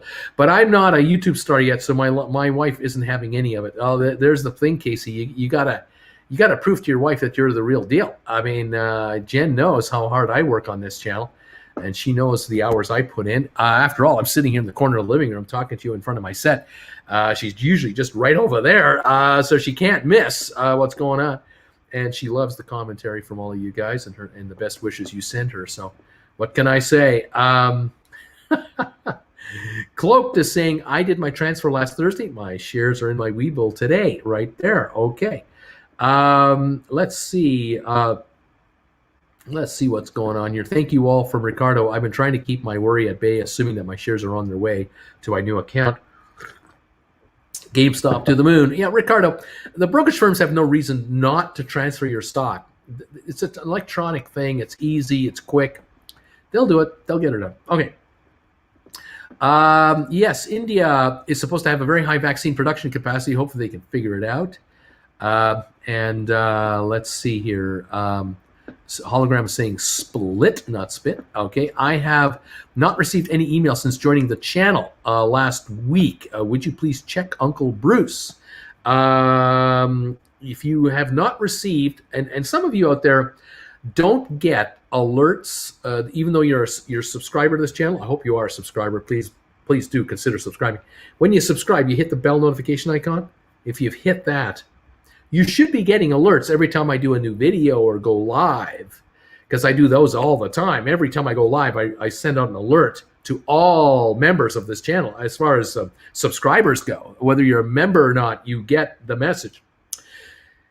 Except that if you have not given permission on your device to receive outside messages, there might be in your settings a provision that says you will not, your phone or your laptop will not allow it to receive notifications from certain websites like YouTube. So check your settings. If you're not getting alerts from me on the fact that I'm going live this morning or this afternoon, or you're not getting member alerts because you are a member, you're not getting these member alerts, it could well be that your settings are to blame. Go to your general area in your phone, go to settings, and then look up, and I'm not sure what it is. There's an alert system. There's all kinds of headings of what you allow, your phone will allow in and not. You may have to manually override some of these presets, and if you can't figure it out from what I'm telling you, I'm not surprised, because how could you? You may want to look up a YouTube video on how to, my iPhone. You just put in a question like iPhone won't receive messages from YouTube, and you'll find solutions by YouTubers who will say, oh, this is what you do. Click this, hit this button, you're good to go. Check it out. All right, there you go. All right, let's see what's going on. Oregon State might shut down for the third time. Uncle Bruce, not financial advice, entertainment here. The shills are selling. Ozeki, the standard advice is to diversify, thus 2 or more stocks. This is especially true for the riskier stocks. Thank you, Bruce. Ozeki saying, I hear you, buddy. Bill, HK, hedge funds, you won't receive email. You'll be notified through YouTube. Back and forth. Oops, hang on. Where was I here? Sorry. Jake, AMC equals short, 0 short shares available, 100% utilization. Short borrow fee went from $2 to $28. Has been since listed as NA. Short interest is a runaway train. Interesting stuff. Melvin Bankrupt, says hologram. And Ron is saying, yep, it is confirmed here in the Netherlands that U.S. citizens who are vaccinated can travel to Europe again. We'll see what's going on here. Ozeki, I guess I should have asked what the pros and cons of splitting it up are or not. If the GameStop people were to split their stock, it could create tremendous havoc to the upside for the shareholders. It depends on how many shares they're going to split. What kind of a split would they be talking about? I would recommend, if they wanted my opinion, do a 10-for-1 stock split. Why? Because you would take the existing shares outstanding from 70 million to 700 million, which would be, you join a lot of the market now with the same kind of numbers of shares out there. But you would also take the short interest, artificial short interest, all that stuff. You would change that dynamic where you would have 150 million that are out there that shouldn't be out there. Now it's 1.5 billion that shouldn't be out there. That changes things. Number 3, the stock will, of course, start trading at $15 a share from 150 a share because you have 10 times as many shares in your account. It would mean that if you're an option player, if you are long call options, you got 1, you now have 10. You've got 10, you now have 100. If you've written 1, you've now written 10, and so on. But the strike price will drop by a factor of 10. So if you have a 1 call option at $200 a share for 3 months, you now have 10 call contracts at $20 for 3 months. It's all divided by 10 or multiplied by 10. This changes things dramatically because if there are short sellers out there who are short directly or indirectly up to 150 million shares now, they're now going forward a month from now, once this is all done, it takes a month for it all to be done, they're going to be short 1.5 billion shares. The shares are going to trade at 1/10 the current price. The street, however, I think a lot of investors out there will start buying up this stock right now. if they get the announcement today that a month from now you have 10 times as many shares, people will start buying GameStop right now at 152 a share, and it'll run to 300. Why? Because it actually will turn into a $30 stock after the split is done. This is usually the kind of hype that a stock split brings to a stock. It brings in the momentum of speculators. And with 10 or 20 million shares of speculative buying power coming into GameStop, which I would expect at a minimum, that will run the market to 300 a share, because it is so thinly traded, it is so thinly held in reality, that any kind of buying on GameStop will pop it quickly.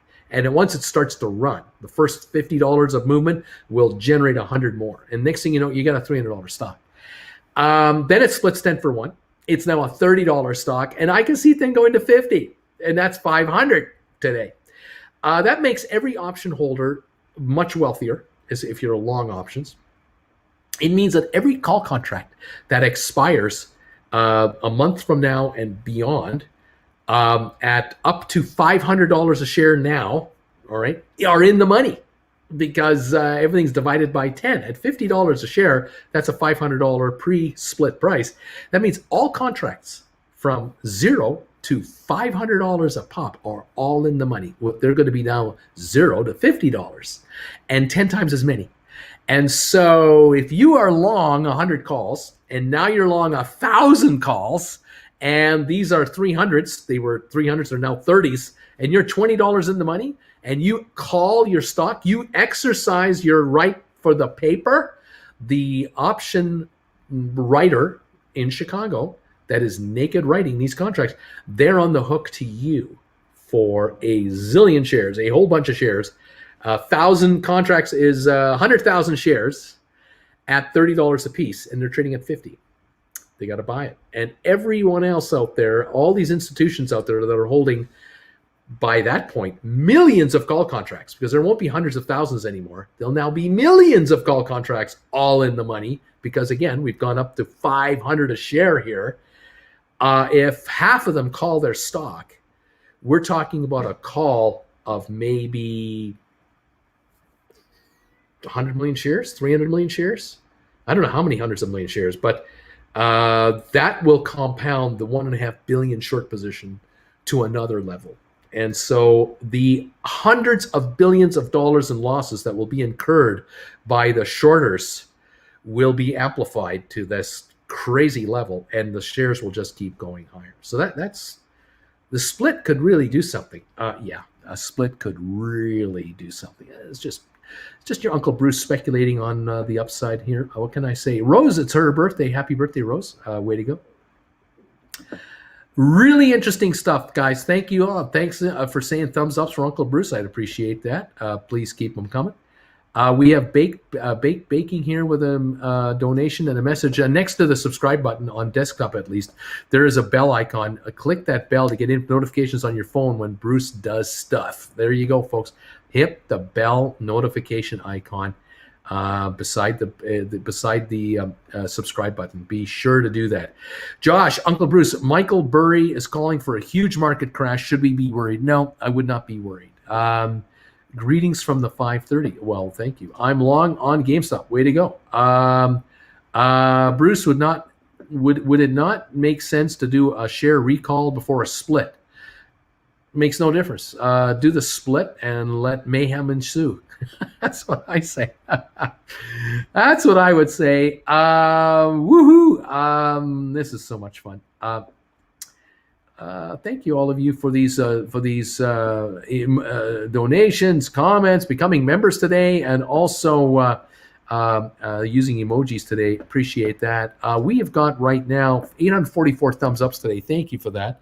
2,491 of you are here. Thank you. If you could hit the thumbs up button for us, get us over 1,500 here. We should be over 1,500 at any time now.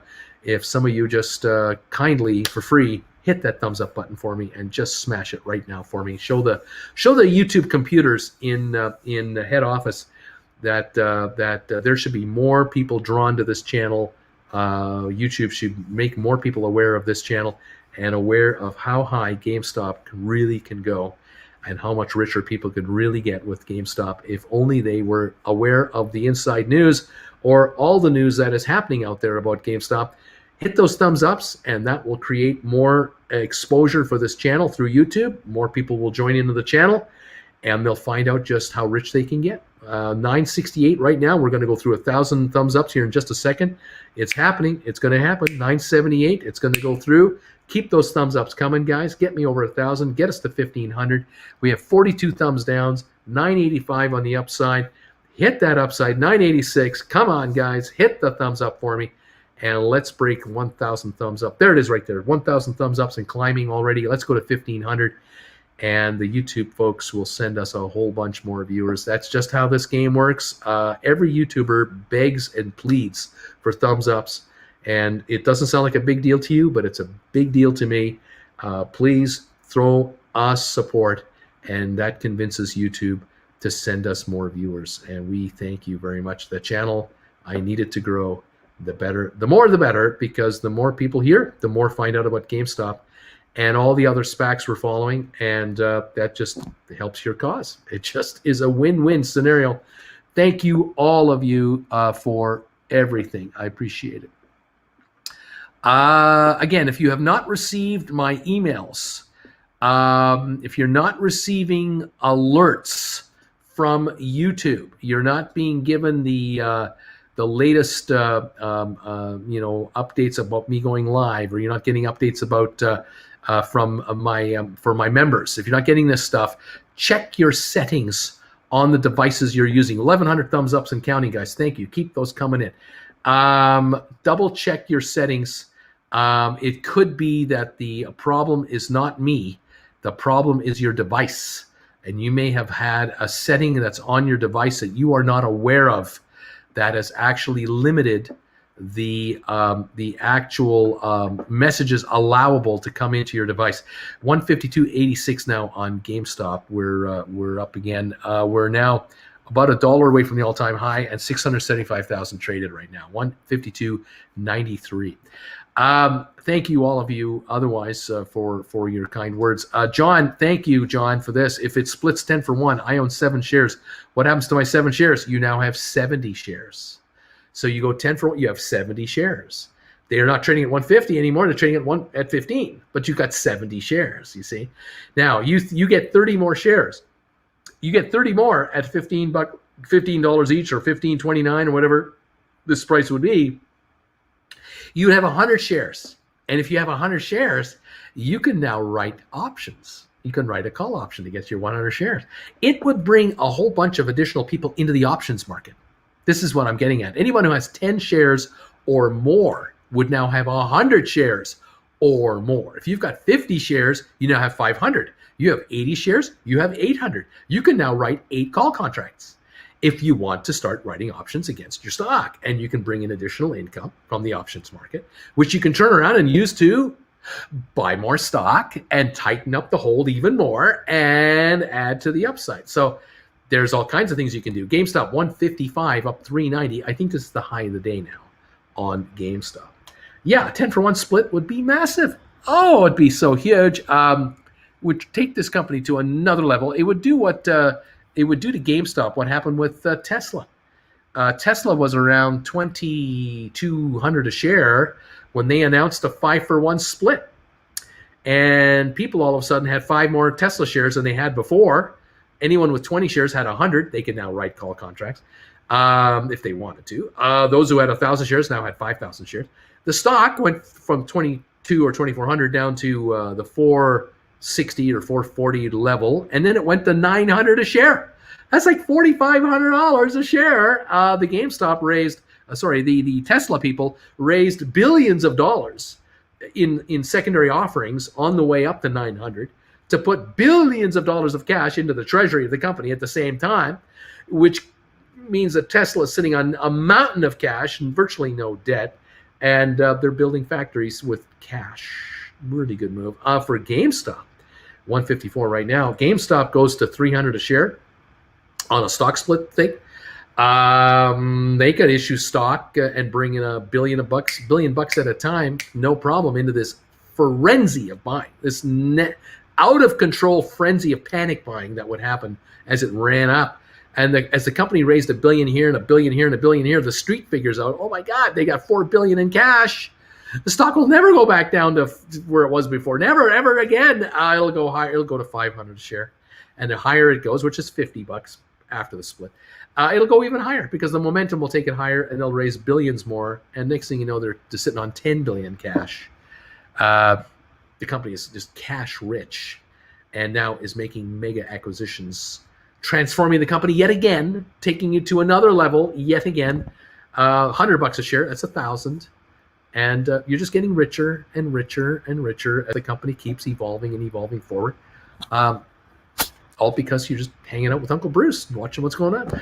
The more of you who know this, the more of you will not sell your stock. The more of you that will not give up your stock until it reaches really high levels, the higher it goes. Because if there is no stock for sale and there's a need for people to get it, it goes higher. It's a law of supply and demand. And the more you know about GameStop on the inner corporate workings that's going on here, the more you realize, why am I thinking of selling the stock for? I don't want to give up this stock. Are you kidding me? This guy, Mr. Cohen, is taking this company to a whole other level. What am I, crazy? 156 now on GameStop. We're trading 900,000 shares now, and we're at 156.40. We're up 520 a share on GameStop as the stock continues to rise. There it is. Thumbs ups for the show equals more viewers for this channel. More viewers for this channel equals more people figuring out what's going on with GameStop, because they realize there's 2,500 of them talking about this GameStop all the time, and they're talking about stuff I don't hear about. I don't hear about this stuff through analysts. These Wall Street guys are saying the company's worth $10 a share. These guys at Uncle Bruce's channel are talking about a whole different company that they're talking about in New York. Who's right? Well, Bruce doesn't own any GameStop shares. He has no conflict of interest. So I can believe what he's saying because he's not selling it against me. He's with me. The viewers on this channel are really into the GameStop story. They really know what's going on. I'm buying in on this stuff, and I'm not selling what I got. And I'm going to contact my friends and say, you should be watching Uncle Bruce. You should be watching that channel. If you want to follow what's going on with GameStop, you ought to be watching that channel. 158.50 on the stock. Because if the stock goes higher, the pressure on the shorters gets worse. And it gets worse, they start to panic and have to cover. And if they have to panic and cover, they got to buy stock. Who are they going to get it from? They're not getting it from you because you're not selling because you know what's going on. We know we're not selling down here. You get 159 now on the stock. We also know there's an announcement coming. A new CEO. Who is it going to be? We're curious about who this CEO is. And we're wondering, is the CEO going to be a company changer? Is this someone with a reputation of excellence in the e-commerce division? I don't think this company is going to have any trouble attracting a top-notch candidate for CEO. This alone could run the market to 300 a share. Just on that announcement, let alone the short position and the gamma squeeze and all the other stuff going on. It's a whole other world. But you're not going to hear it from some of these analysts in New York. I mean, come on. They're not going to talk about that. The Dow is up 83. S&P is up 13. NASDAQ is up 51. Uncle Bruce here trying to tell you what's going on in plain English. Thank you, all of you, for becoming members of this channel. Thank you, all of you, for giving our show thumbs ups. 1,200 thumbs ups and counting. Guys, thank you for this. Thank you for 1,200. Keep them coming. Hit that thumbs up button. Find your second device. Find your third device. Hit the thumbs up and tell YouTube, by doing this, send more viewers in here. And the more viewers, the higher the stock goes. You want to get richer? Hit a thumbs up button. It's kind of simple. I do the best I can. It's time for some neat emojis right now. Neat emojis. And butter, because the stock has been going up through these dollar levels like a hot knife through butter. If you're a member of this channel, you can use the emojis all you want. We have 28 of them right now. More coming. And thank you, all of you, for being here and having fun with me. We just love to have. Here come those neat emojis. It's going to take over the chat here. It's just going to cover it in neat emojis. Hit those neat emojis. The stock will go higher. It works every time. Thank you, everybody, for following Uncle Bruce. 1,300 thumbs ups. Thank you, guys. Keep them coming. Just hit that thing. Just befuddle. I want you to completely befuddle GameStop people, but I want you to befuddle YouTube's people. I want you to make YouTube go, what are those guys doing over there? Why are they having so much fun? And oh, by the way, why aren't we not promoting that guy's channel like we promote other channels? We should be promoting this guy. Please consider subscribing to this channel. Hit the subscribe button for me. Please, I'm begging you, please become a subscriber of this channel. We are losing subscribers in the last couple of weeks because of how quiet things have gotten. And I would really like to see a pop up in our subscriber counts. We're sitting right now at 103,914. If I can convince less than 100 of you who are not subscribers to subscribe today, we get back over 104,000 subscribers, and that would be great. Thank you all for that, and hit the subscribe button and then the bell notification icon at the same time, and you'll be up to speed with what's going on at all times. Thank you so much, all of you today, for being here. 157.08, we touched 159 already, just under 160. It'll go over 160 in no time with any kind of a volume surge. GameStop right now, volume 1.2 million. So we've had a little volume in the last 15 minutes. That keeps up. This stuff is gone. It'll be 180, 185 this afternoon. It's gone. Coinbase, 299.42, going down to 150. No matter what they say, it's going down to 250 a share. It is such an overpriced issue. It was so overhyped. And all of you out there were, I'm praying that none of you bought this stuff. I'm praying that nobody bought Coinbase. Because at 380 a share to start, and then 429 during the first day, what a ripoff for investors, for retail investors. That is an attack on your integrity and on your wallet. I'm praying to God none of you bought this stuff who are following me. Don't consider buying it until it's under 250 a share. Just stay back and wait. No need to rush into this deal. Fifth wheel, or fifth wall, FWAA, my latest addition to this channel's recommended stock list. 1060 a share, up a dime. Fifth wall acquisition is going to take on and acquire SmartRent. Going to be a dynamite company once combined. It'll be done in the third quarter. 1061 a share on 550,000 shares. Fantastic. I love that deal. I love that arrangement. I love what that company's going to become. It sounds so exciting. Way to go. GameStop right now, 156.69, up 551. Hit almost 160 a few moments ago. Do not be surprised if it takes another run shortly. It's just consolidating. It might take another run. There is nothing for sale, folks. There is nothing for sale on GameStop. AMC, 1141. Am I happy? Yes. I am so happy. I am praying that many of you, millions of you out there, of which 2,700 are watching me, are breaking even or making money on AMC. I'm just praying for you guys because AMC is been under pressure now for the last month or so, and I'm so hopeful that a bunch of you are getting closer to relief. AMC up 122 to 1138. I'm happy to see the price. I don't know how much higher it can go, but it is here at 22.7 million volume. Thank goodness. Other stocks I follow. Vector Acquisition down 3 cents. Navstar Holdings down a penny. Social Capital, IPOE, SoFi down a nickel.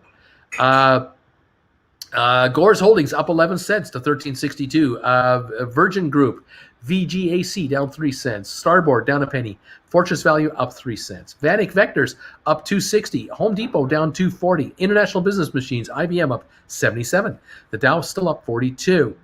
Microsoft up 21 cents. Apple up 11. Their earnings coming up this week, so they might be flat here. Tesla up 6.30. Anticipation of good news from Tesla later today. Bed Bath & Beyond down 38 cents to 26.14, trying to get back to 30. BlackBerry up 3 cents to 8.88. Royal Caribbean up $1.53. Norwegian up 53. Carnival up 28 cents. They're all positive because of positive vibes about travel to Europe, maybe. We'll have to see if this Indian variant in the meantime might screw it all up, folks. American Airlines up 71 cents to 21.82. They're hopeful. Google up 2.20. Netflix up $1 to 5.06. Still can't recover. Snowflake up $1.50. DraftKings up down 45 cents to 57.67. Former SPAC. And Intel down 62 cents to 58.62. I like Intel. Micron 86.97 up 94 cents. I like it too. Keep an eye on those stocks and govern yourselves accordingly. 155.28 on GameStop. Volume now 1.46 million. Good to see on GameStop some volume. And speaking of good news, Miss Jennifer is alive and well and standing over here with her hands on her hips, looking at me going, what do you have to say for yourself? How are you? How are you this morning, What Jen? do you want to do with your life? What do you want to do with the rest of your life? I want to rock. I want to rock with the rest of my life. Come on. I want GameStop to go 1,000 a share and go higher, but I want it to split 10 for 1 and really cause havoc. That's what I want. Nothing but good times on GameStop. Is that so wrong? Is that so wrong? Is that so wrong? Come on. Yeah, let's have some fun here. Squeeze time. GameStop. Let's go. GameStop. No stop GameStop. Let's go to the moon. Elon Musk is going to host Saturday Night Live. Yes. I think that's next Saturday, not this Saturday. Yeah, it's in May. Yeah. Yes. We'll follow that. It's going to be fun. It's going to be odd. The only other person I can think that's sort of in that category, because he's not an actor, he's not a singer, he's not a performer per se, was Donald Trump. That's true. So that's like weird. That's true. That's weird. I think that between the two of them, I don't know. I know what to say. I'm going to keep quiet. I'm looking forward to the show. How about that? I look forward to when Donald Trump hosted. They did have John McCain. He hosted. Yes, he hosted. That's true. And then he had Sarah Palin come on with him. But we'll see what happens. Yeah, we'll see what's going on. We'll see how he does with live theater. Yes, theater. Live. I think he'll do fine. He'll stutter a little bit because he's a stutterer, but that's all right. He'll inspire others. I think it's great. Yeah, no problem at all. It's gonna be fun. We'll find out what's going on here. This should be interesting.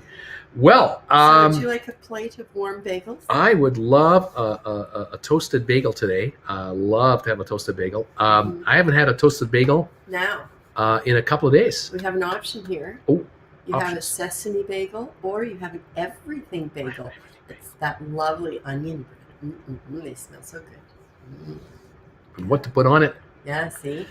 Oh, man. Well, I bought some cold cuts this weekend, and I'm kind of excited about those.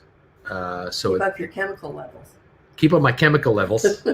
Keep up my salt levels. Whatever other things are inside the smoked meat and sliced meat. And protein, I would imagine, iron, and whatever else is in there. You'd think all those good things. Come on. So I'm thinking, maybe like an all meat bagel, toasted with the that honey mustard mayo in there. Mm-hmm. Maybe we got ourselves a winner. Okay. That might be the way to go. Cheese. A sliced cheese, if that's possible. No ketchup. Don't need ketchup today. Not for this. No, okay. Just with there's egg on it, but there's no egg on it today. So yeah, thank you, Miss Jennifer. Fantastic. The sun is shining. It's in the 50s here in Creston, and we're hoping for the best on the weather. I smell success in bagels. There you go. Hi, Jen, from everybody. Jen, rock on, rock on. We're gonna rock on. That's what Jen is asking me. What do you want to do with the rest of your life? I smell poppy seeds. Yeah, we're gonna do the regular bagel, the sesame bagel today. And what happened to all the ETF shares? I don't know. What's wrong with them? Bill Coyne, I believe Ryan Coyne is a diamond in the rough with morals. I think so too. I smell what you're stepping in there. Gotta be careful. Yeah, we gotta be careful. Don't be smelling and stepping in stuff. Everyone, thank you so much for being here this morning. I have Cloaked 11 is asking if I have shares at MTL multiple price points. Does it make my cost? Does it take my cost basis if I sell a few that were first bought and a higher cost compared to the rest of my Arula? Okay, well, at the end of the year, when it's tax time, your accountant will average all the prices you paid for the stock, all the prices you sold for the stock, and they will come up with an adjusted cost base. You had a cost base coming into the year, you bought and sold during the year. That will be adjustable. It'll all be factored out. and there's either a gain or a loss, and it's a capital gain or a loss. And if you're under under $1 million in income, you're not going to worry about the new tax problems. You don't have to worry about that. You should be all right. Okay, what do you want to do with the rest of your life? Oh my God, I absolutely watch that. I love that, man. Elon, if Elon says anything about Doge, I might crap myself. I miss Trump. Unless you choose lots of silk. Careful. Oh, yeah. Good morning, Jen. No, that was Tina Fey. That's right, it was. At the end, Elon says, hold. I miss Trump too. Wouldn't it be cool if he came out with a GameStop shirt? T-shirt says GameStop on it. That'd be kind of fun, huh? Something tells me his lawyers are going to be talking to him so carefully that he will be he'll follow a script, I'm sure, but we'll see. Let's see what's going on. Yes, indeed. Shouldn't I be getting new stock picks alert update through email? You mentioned email was sent out yesterday. I did an alert to members of this channel, and the alert is sent out through the YouTube system for sponsor members or Chillin with Bruce members only. That should have landed in your YouTube community inbox somehow. And theoretically, in theory, your iPhone should be allowing messages from YouTube to come to you whenever I announce a new live show or this announcement I made last night. If that did not happen to your phone or to your computer or to your iPad, it could be the settings of your device restricting messages from YouTube to you. You got to check that out. That could be the culprit. It's not me. It's not me. Anyway, let's see what happens. Hopefully this all works out. We got the bagel logos going here. Thank you, everybody, for giving us encouragement and doing what we're doing. Appreciate it. I'm just trying to read the comments here. That's why I'm looking over to the side here. Yes. Does this mean Elon Musk will become president in the future? Oh my gosh. I don't know. Elon is an awkward guy. Probably won't make good TV. SNL hasn't been good for a while. Always so good for them, I guess. We'll see. He'll be surrounded by the cast who will take good care of him. They're the pros. They know what they're doing. The writers are on it. I'm sure it'll be fine. Anyway, let's see what happens. Who says we don't like awkward? Oh man. We'll just see what happens here. Where are we at? The Dow's up 52, S&P up 10, NASDAQ up 53 points. The oil is down 76 cents a barrel. GameStop 156.48, just popping up a little bit right now, a little better, up 530. Got down to that 154 something. Now we're back 1.6 million trade. It's still quiet, but it has picked up a little bit. It might be getting ready for another little run. Again, if the market senses, gets the impression, gets the feeling that, you know what, we're about to hear news about the new CEO, and we're going to like this news. We're about to get ready for the annual meeting, June the 9th. That's 5-6 weeks. That's coming quick. There's news between now and then. And then thereafter, we might like this news. We probably will like this news. Why not buy the stock now before the news is out? And this could be a moment in time where you could be picking up stock or options on GameStop in this quiet moment before another explosion. And again, all bets are off. All bets are off. What could cause a squeeze on the stock or a gamma squeeze on the options or a ruling from the SEC to brokerage firms to clean up their failure to deliver numbers, to adjust them downward, to force clients to buy in? I mean, there's a catalyst out there that could be right in front of us that we don't see, or coming in from left field, right field, we don't see it coming. But there could well be something on GameStop that will explode this market at any time. We have seen it time and time again. And with only 70 million shares in existence, of which there's only 50 odd million that could possibly trade, and we have heard reports as little as 12 million are actually tradable that have to turn over. It would take nothing for this stock to explode. Nothing. So, folks, here you are, 155.81, 156 right now, 156.18. It's running again. It could pop through 160 to 170 to 180. No trouble. That in itself could create another wave. So, folks, let's see what happens. One moment at a time. We are here, and we'll see what's going on. Anyway, there you go.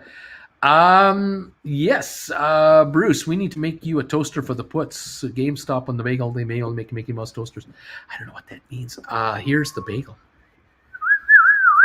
A little. Oh, it's crispy. It's an everything bagel rather than a sesame seed. It's okay. We'll take that. Nice. I'm looking forward to this. It should be very, very delicious. Fantastic, Jen. Thank you so much. Any words of wisdom for the gals out there? Well, you know what? We have 9.7% of all viewers are female now. 2 months ago, we were at 8.2%. We're at 9.7 now. We have added a substantial number of women here. yes, you have. But I would just like to remind you that we are 51% of the population. So, come on, ladies. Where are you? Where are you? Come on in here. And something, not just for the women, but that is particularly, I think, what is going to be spoken about. Tomorrow morning, Miss Chrystia Freeland, who is our Deputy Prime Minister, but in this case, more importantly, our Finance Minister, who just delivered a budget, yes, is going to be speaking with some Canadian women venture capital funders. And if you go to Chrystia Freeland's homepage, you can get a free ticket to be able to take part in this webinar. Come on into the webinar. Come into the webinar. It's going to be awesome. Hosted by gals for the female finance minister and deputy prime minister of this country, number two. It's like our vice president. Cool. Cool. It's going to be good. Something we're checking out. Go because to Chrystia Freeland. This budget was really focused on, we have to get the women back working. We had a she session, and now we're going to have a she-covery. A she-covery? Yes. I like that. We get women back working, which puts other women back working into daycares, and that's right. It's all good. It spins the economy. Yes. They're also talking about a national daycare program. Yes. Finally. $10 a day. The cost is $10 a day for your child to be looked after at licensed and it's going to be centers. It's only going to take them like 5 years to do. That's the problem. When will it happen? They've been talking about this for 20 years. There are 25-year-old kids who were supposed to be in a daycare center 20 years ago at $10 at $10 a day, but they're now talking about it again. It's on the table. It's on the table again, and it's a female finance minister leading it this time. Really good. It does smell very good. It's the onion bagel. It's the onion. It really can't wait to see Jen, says Lord Charles. She'll wave to you. Hello there, Jen is waving. Hello. She's right here. I'll show you. Jen and I were out the other night. We're out all the time, and the paparazzi are waiting for us every chance they get. They've taken these photos here, as you can see for yourself. Here's the one they just took last month. Jen and I, we're dressed to the nines sometimes. Sometimes I go without a tie. I go, with no. Is that what we were like last night out for the Oscars? We really weren't at the Oscars. No. We were watching TV here because you're more of a TV gal. I'm more of a Although TV you've gal. done movies. Yeah. And they're Oscar-worthy films, but something tells me that the kind of shows you've been making, like that Horrible Bosses movie, which, by the way, I love playing the role play of Horrible Bosses here in the house. Love doing lines with me on that one. That's always fun.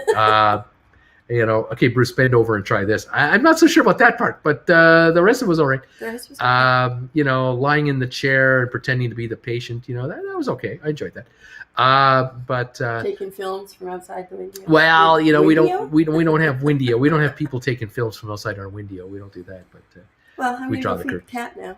Oh yeah, we got that stray cat outside. So fed cat. Get me going. Life's good. Life's good. Thank you, Jen, so much for being here. Everyone loves Jen. Thank you, all of you. Thank you. Free Thinking's loving this. That's impressive. I forgot it's so natural. What kind of a donation does it take to get to see a picture of Jen in real life? Oh, you guys haven't got enough money. You guys don't have enough money. Let's see. With her glam nails. Group cruise. That's right. That's right. That's right. You're gonna have to be on a group cruise to see her. Where's Jen's piercing? No, Jen, no piercing on that. So much fun. All right, well, let's enjoy this bagel. Oh man, oh, it smells so good. It's got the sesame seeds and the poppy seeds, and it's got the onion thing in there, and we got the meat in there, and the cheese in there. Oh man, this. How can the stock not go up? We've got GameStop 155.16. So there's our starting point, 155.16. What can the stock give us from here? Let's find out. Mm-hmm.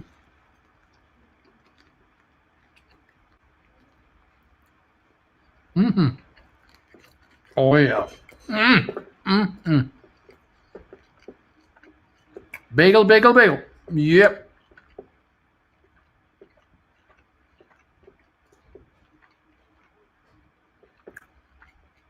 Beautiful. 155.48, 154.80. We're jumping around. We need a run on GameStop.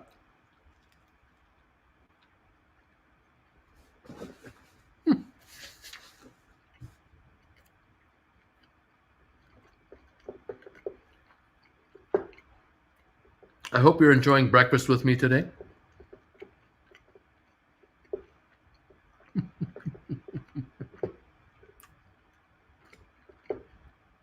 It's bagel time, baby. It's bagel time. Woohoo!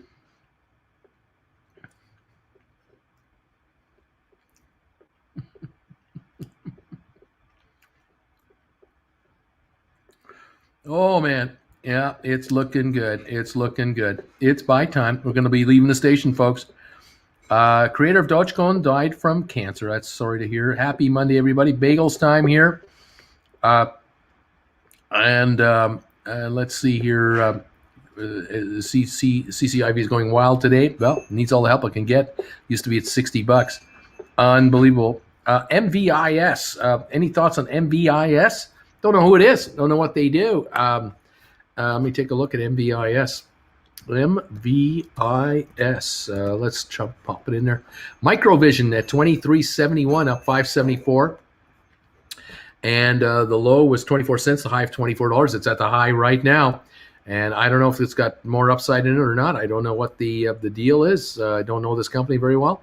But it is up, and I will give it that. But I can't give you an opinion on it because I don't know anything about it. Stocks move, no doubt about it. 155.52 on GameStop. We're moving up again on the GameStop. Here we go.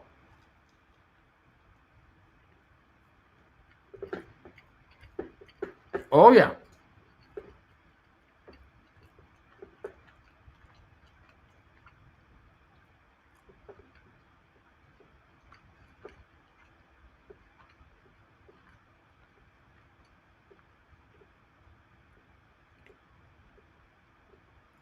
Yeah.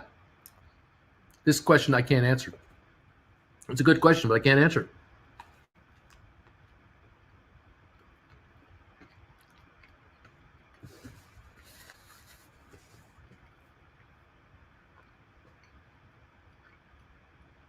What's going to happen?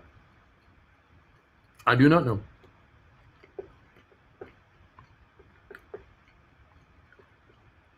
$155.71.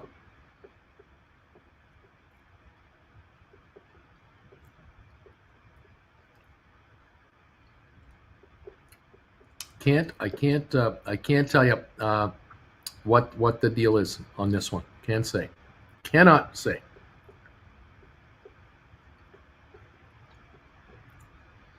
Mm-mm-mm. 155.42 on GameStop, 10.58 on Fifth Wall.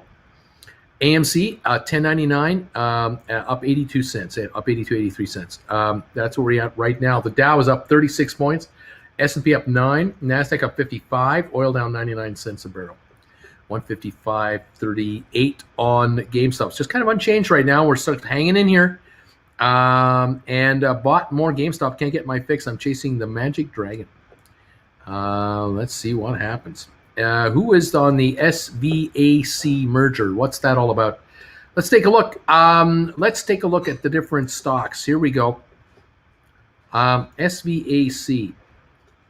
Let's see here. These are the SPACs that I like right there. And we've got, taking a look here. SVAC right here at the very bottom of this one right here is going to become Sixtra, which is a data farm company, 61 data farms around the world, and they're merging that company in there.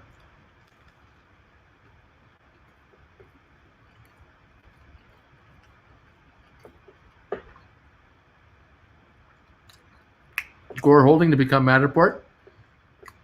Virgin Group to become 23andMe. Fifth Wall, we're going to merge with SmartRent. $2.2 billion deal with $513 million in cash. FAII to become ATI Physical Therapy. VACQ to become Rocket Lab, and NSH to become Spire Global. Change is coming. Exciting stuff. These SPACs are going to be something else. I think we're going to have a lot of fun following this stuff for sure. Let's see here.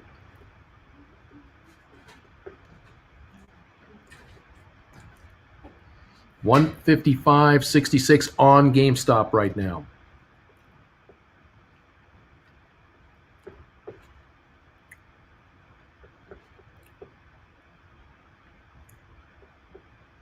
Bloomberg came out with a positive article on GameStop today. GameStop turnaround artist Ryan Cohen is remaking Chain for the meme era.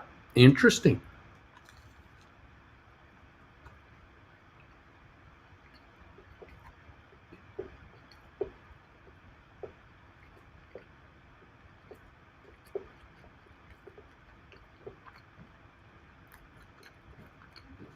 We love good news stories.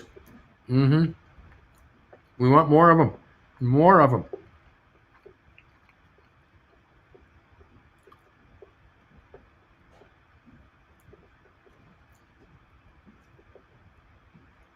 $155.69 on GameStop.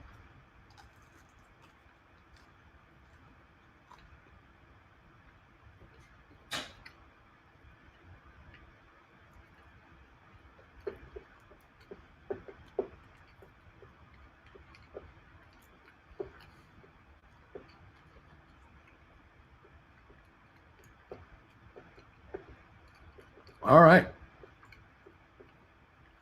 Yep, this is the first day. No pushing the stock down tactics. Yep. That's true. Blueberry bagel and breakfast sausage time. Oh, man. Joining from Australia. Can't sleep. I just can't. How can you sleep with GameStop trading? It's impossible. I know what you mean.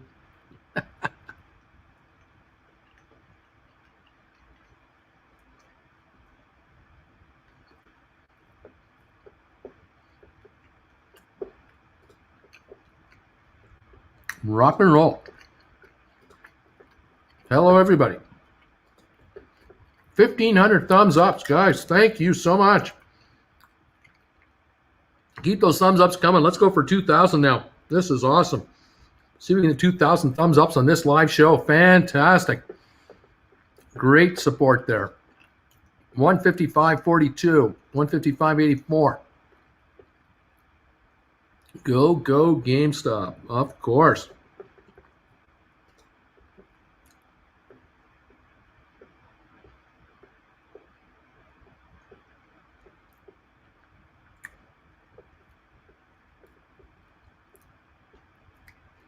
Can anyone help me? I seem to be addicted to this little button that says buy next to GameStop. William, I'm just having a coffee. Thomas, good morning, all. I hate my name. Anyone had a nice weekend? Bro, me too. Great weekend. Just joined and tuned it way up for the chewing. I'm too addicted to the buy button. It's a great name, Lucky. Bagel time. 155.50. Welcome all to the show today.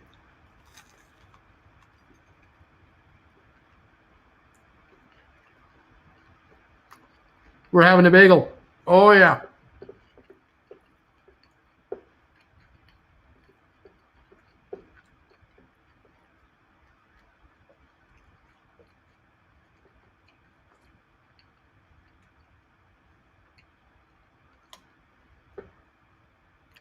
155.90 on the stock. 155.90.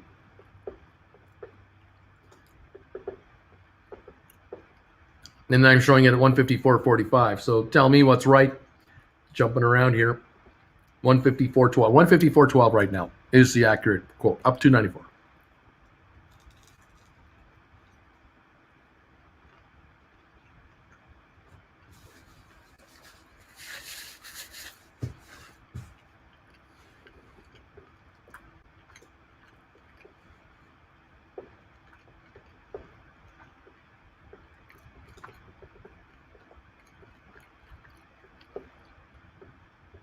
Favorite cruise you ever been on? Oh, got to be the one with my daughter. Southampton to Lisbon, Portugal, Malaga, Spain, Naples, Rome, Florence, Italy, Monte Carlo, and Barcelona. Just to name a few of the stops. Love that. Norwegian Jade, 2008, fantastic cruise. Oh, that was so nice. So nice. Nancy, I bought 2 shares of GameStop, the opening for my niece. She's saving up for a truck. Fantastic. Yeah, there's another one. Dave, I never got your official notice. Check your devices. That might be what's holding it up. All right, almost 2 million in volume right now. Chrome Punisher, I'm at home. I'm sick today. Going to watch you all day, Matt, buddy. Right on. I don't know. There was another stock. It was just GameStop. It's the only stock out there. You can just call me Boss Bish if it's easier. Boss Bish. Okay. Fantastic.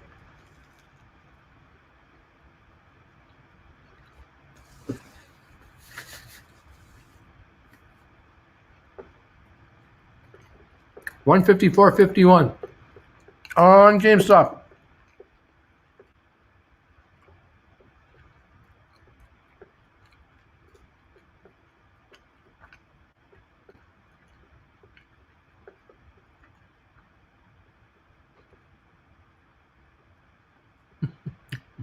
Bruce is the new Price is Right. When you're at home sick, this is what you want. I forgot to buy bagels. 154.51.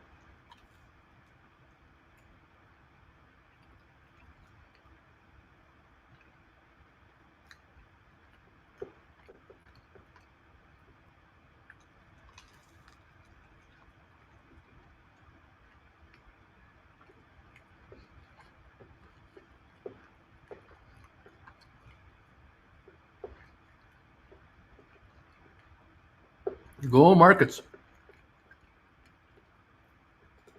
Like a hot knife through room temperature, but 160.03 resistance apparently.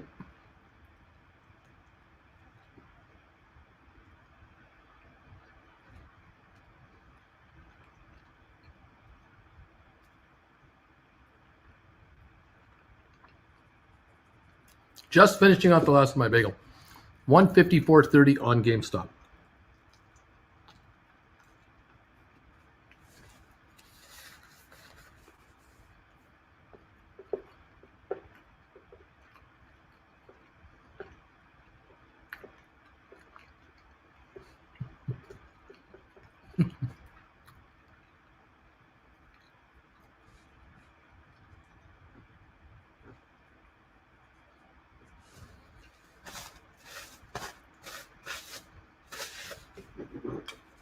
Fabulous. So good.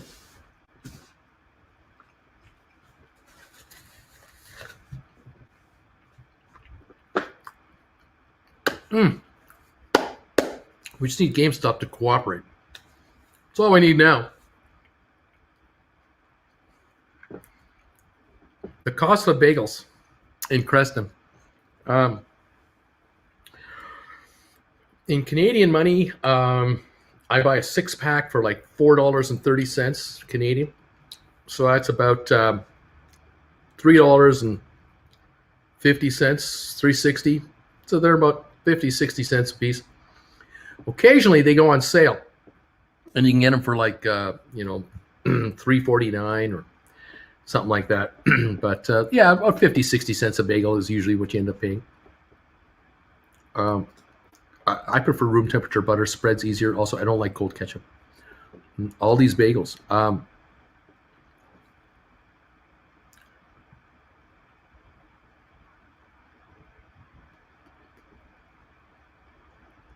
Rabbit is saying, update. I mentioned to some of you last week I'd been getting odd stock tip texts. Apparently it was Cash App. They are one of the few services that has my real cell phone number. Guess they started out of the blue. No idea. Norwegian Jade noted. We need a big bounce here, Bruce. Ashley and Jinx. Gio. The girls are out to bingo and the boys are getting stinko, and we think no more of Inko on a Sudbury Saturday night. That's right. That is Stompin' Tom Connors, the legendary Stompin' Tom Connors singer. He's passed away a number of years now, but Stompin' Tom getting stinko.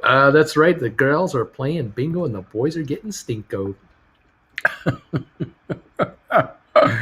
And my father was once an Inco miner in Sudbury. I don't know if he'd have known that song, but it was probably dedicated to the boys of the mine way back when. I don't know. Oh, man. Yeah, miners have a way of letting off a bit of steam on a Saturday night after a few belts. Yeah, I can imagine.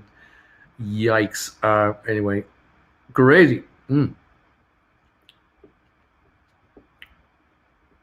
Yep, William, you're right. This is like a roller coaster going up. It takes forever. Click, click, click, click, click, click, click, click, click, click. How high do we have to go? How much longer till we get to the top of this ride? 155 on GameStop right now as we're watching this go along here. Man, oh man. Hopefully, when you can hold these meet and greets someday, we should charge extra to have Jen cater with those loaded bagels. I'd pay a premium for one of those bagels. Yeah.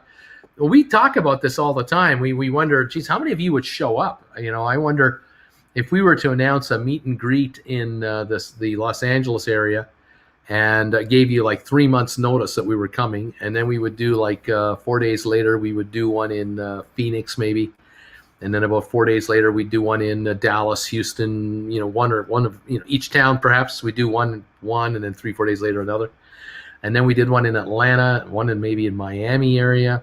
One in the the Washington area, the Philadelphia area, New York, Boston, Chicago. We gave you 3 months notice that we were coming, and we told you that it's so much for a ticket to get in, and that'll help us rent the room, and we'll have a grab bag for you of some goodies and all that kind of stuff. I'd wonder how many would come up, how many would come out, and what kind of room would we need? Well, how many people would we have to handle in each venue, right? I have no idea. I mean, I don't know, 100 of you per city, 500 per city, 1,000 per city, 1,500, 2,000 people per city. I mean, I have no idea. The larger the crowd, the more goodies in the goodie bag, because of the economics of it makes more sense the bigger it gets. But I have no idea. And then, of course, the matter of seating that many people, depending how many it is, and the lighting and the sound system and stage for you and for me to get up once you can see me, and everything else. I mean, it can be quite a production, and I'm going to need professional management to help in that regard, including the ticket sales and the venue bookings and the logistics. And oh my God, it would be really something. I would be excited, to say the least. Microvision making me stomp my feet like a stomper. There you go. Come to Boston. Definitely. There's cities I definitely want to go to. No question. East Coast. Can we get some stickers? Charlotte. And I tried to get my wife to make me a sandwich. Woman, go make me a sandwich. So I made us both a sandwich. Yeah. Yeah, the quote there, that definitely guaranteed you're making it. No question. I'm an introverted person between WHF since 17, but I'd show up after the GameStop squeeze to see you 100% right on. Yeah, here, William. I quote from Uncle Bruce and Jen. I learned, will never forget. You make your money when you buy. That's right. You make your money when you buy. That's when you lock in your profits. Do a European one. Oh, that's next. Oh, believe me, there will be a European tour. Oh, yes, yes. Oh, that's oh for sure. Australian one. Asia. Yes. Oh, count on it. Oh, I'm there if I can pull it off somehow. Come on to Florida. We're up for business. I was in Boston last weekend. Bagels with Bruce. Bruce wants to rock world tour. I could make it to Chicago. Your meet and greet sounds like a Billy Graham revival tour. Oh, it's bigger than that. I mean, come on. You got to have faith. I was in Charlotte for work last month. Just do a Bruce cruise. Oh, that's additional to that. That's additional to the tour. I know you won't come, but what about Jacksonville? That's a possibility. Biggest city in Florida, you know. I'm from LA. I'm there. I'm in Charlotte too. Bruce, this is my specialty. I'd love to help. I'll send an email. There you go. Thank you. Bruce, I know it hasn't been part of your show, but I'm curious about skills. 1 to 10, what's your TA skills level in your opinion? I don't know what that means. I don't know what you're asking me. A world GameStop benefit from taking over an online computer parts maker such a new... I don't know would GameStop benefit from taking over an online computer parts supplier such as Newegg? Well, if they were to merge with a global leader in the distribution area of this product line, that would make sense in a way. Yeah, there could be something to it. We'll have to see what's going on. Don't forget to record it and sell the DVDs. There's that. Have a great day, Bruce. Thank you. Siberia. Go to Siberia, Bruce. Hey, I'm in Myrtle Beach. We aren't far from the Queen City, This is amazing. Europe, Uncle Bruce. Oh, yeah. Oh, there'll be London, Dublin, Berlin, Amsterdam, perhaps, Paris, Milan, Rome, Madrid, Barcelona. The possibilities, endless. Oh, gosh, I'd be so excited about that. Which state received the most Uncle Bruce postcards? I don't know. I don't remember, but we had a pile go to the States. Come to London. There's hope at least. You should do a 2 poll. List the cities and let us vote on what city we'd go to. There you go. I could do something like that. We'd have to figure out the logistics. If we worked a deal with the Marriott Hotel Corporation, let's say, or Hilton Hotels, we might be able to do a national deal with Hilton, with major cities in the U.S., for example, where Hilton might say to us, we can accommodate from 100 to 5,000 people, or 100 to 1,000, or up to 2,000 per property. Release your intentions, start taking your bookings, and then let us know what you got, and then we'll just start setting up the room for you. And then, if you've only got 1,000 seats available or 500, you'll only allow ticket sales of up to 450 or 400 or whatever it is. And then you'll have, like, in the last month, you'll open up the last of the seats, and then you'll just do reserve seating for the last of it. That's it. On the other hand, if you get such a wave of interest of people wanting to show up, the hotel might suggest sell your tickets immediately. And that way they're locked in. They got a show. And if you've got 1,000 pre-orders for LA, we'll go to a 1,500 person room, and then that's where you cut it off. If in a month you've got 2,000 people want to show up in Dallas, you might need a room that can handle 2,500 people. Again, the right property can do it. You never know. And if we can do a get together in Vegas, now see, this would be fun. If we could do a get together in Las Vegas, where we book a room that can handle up to 3,000 people, we can then set it up in a big way. Now I can make a deal with the casino involved. Whatever I can do here for room rates, casino privileges, who knows what kind of perks, because now the property is going to go, oh, you're coming to Vegas? And you're bringing in thousands of people to see Uncle Bruce, who's a YouTuber that talks about the stock market? Oh, do we want to have you at our property? Oh, yes, we would love to have you and all your flock come on in here, because they'll drive in, they'll fly in, they live here. we could have, you could attract 5,000 people to this town or more, depending how much time you give them. And if you're offering a complete package, a complete hotel, accommodation, admission, grab bag, goodie bag, package deal, are we going to make it worth your while to bring these folks to our property? So that could happen. I'm open to all possibilities, and then we'll see what happens. And it might have to be a 3-day meet and greet, and it could well be that on the first day there are 3,000 people in the room, and on the second day there are 3,000 people in the room, and on the third day there's 2,500 more. I mean, that's how many are showing up. I don't know. There could be 8,000 to 10,000 of you guys, you crazy people, coming in to see us.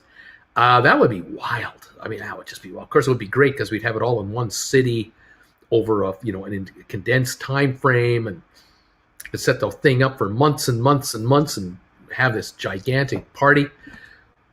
Who knows? Oh my gosh, I just can't believe it. GameStop to the moon, says William. We could do a tour package with Bruce. Bruce, if you like museums, Museum of the Fine Arts Boston is world class. Check it out when you're here. Europe is on my bucket list. It's been a lifelong dream to go to London, Paris, Rome, Florence, Venice. I've been saving for years. Should I add Greece? Someone needs to make Bruce a computer shorthand cheat sheet. Oh my gosh. Bagel roadies, meet the other apes along the way. Thumbs ups. Come to the moon and we'll have a low gravity party. 4 Seasons in Boston. Nice conference room on the park. Vegas. Just hire a convention center. I will lose all my GameStop money. Vegas, overrated. Been there, done that. It's going to be like 1 in a million showing up in Dallas. My problem is there's no rooms to rent. I live 3 hours from Dallas. Derek, a hedge fund just tweeted, Goldman's Waldron says absolute levels of margin debt total 800 billion, an increase of 300 billion over the past year. Gasp. Well, just think of that on the short side of GameStop and just think how high it can go now. Because there's no margin problem on the long side of GameStop. There's a margin problem on the short side of GameStop. 155.69, by the way, on GameStop right now. I haven't gotten my proxy statement from E-Trade. I called them and they said it may take 2 to 3 weeks. Is that normal? I'm not sure. I'm not sure if that's normal. I don't know. You should be getting an e-version, which you can definitely see online. Anyway, 4 Seasons Total Landscaping. There's that too. Krista K in Vegas. I'd be able to get some filming done. The adult industry left the valley and went to Vegas. GameStop, says Bill. Ashley, New Orleans is more fun than Vegas. We'll make a movie out of it called The Big Lawn. Oh my, make sure you vote for Shares people as soon as possible. Keep Sherman on the board as it's our best interest to continue to hold his shares. Ferrigan, Michael, Mike, I'm in the butter, man. My account wouldn't let me change my name to Ashley. We're now at 155.55 on GameStop, everybody. Michael, I will not be pitching a tent in Philly. Nope. Bruce Con. It's going to be a Bruce Con. That's what it is. Oh my gosh, Bruce Con. Oh boy. I love people to laugh. It's going to be a real party in Dallas. I've gotten my proxy from Ameritrade. Palm Springs, Bruce. Grapevine. I keep Sherman on so he keeps the diamond hands of his 1.3 million shares. Plus, he knows some things about retail that can manage the legacy. Let's see here. I was curious if interpreting data of a stock's performance on a chart is something you're really great at, Uncle Bruce. Being the GOAT and with all your experience, I bet it's cool to glance at a chart and know. There's certain things about a chart I can understand, but I'm not a deep technical guy. I've never bothered with that. There are others who are pros at that for sure. It's going to be legendary. Let's ditch the stock and go on vacations. Make the shills pay for it. Bruce doesn't do technical. I would go to Bruce Con. I'd go to Bruce Con for sure. The Bruce Con is on. Let's see. What does Bruce cosplay look like? Cause I don't know what that means. I will shave my head and get the Bruce cut for Bruce Con. Vote like Ryan Cohen votes. Oh man, mine is outside of Grand Junction, Colorado. My goodness. Oh, that would be a lot of fun. Who knows? I'll tell you, I want to travel the world, and I'm happy to visit my peeps who follow me here around the world, wherever you guys are. If I can get a meet and greet near you, that'd be just fine with me. That would be fantastic. Oh my, 1,600 thumbs up so far. Thank you. Give me a thumbs up if you want to do a meet and greet with me. That would be kind of cool. I'd love to have a meet and greet with you folks. Hit those thumbs ups and give us support. Beautiful. 154.70 now on GameStop. We're just kind of flatlining here. We're up, but we're not up more, but we're up. And there is news out there. There seems to be positive vibes, but I don't know about specific. There's no specific corporate news that I know of. Not that I'm anything that I can see. Yeah. We're waiting for announcements from the company, of course, to tell us the new CEO. That's what we're waiting for, of course. What else is going on here? Let me just double check here. Looking for any big movers. SMH, the ETF is up 345. That's nice to see. Gores Holdings up 9 cents. IPOE up 24. And nothing much else to get excited about, I can tell you, from that angle over there. Let's see.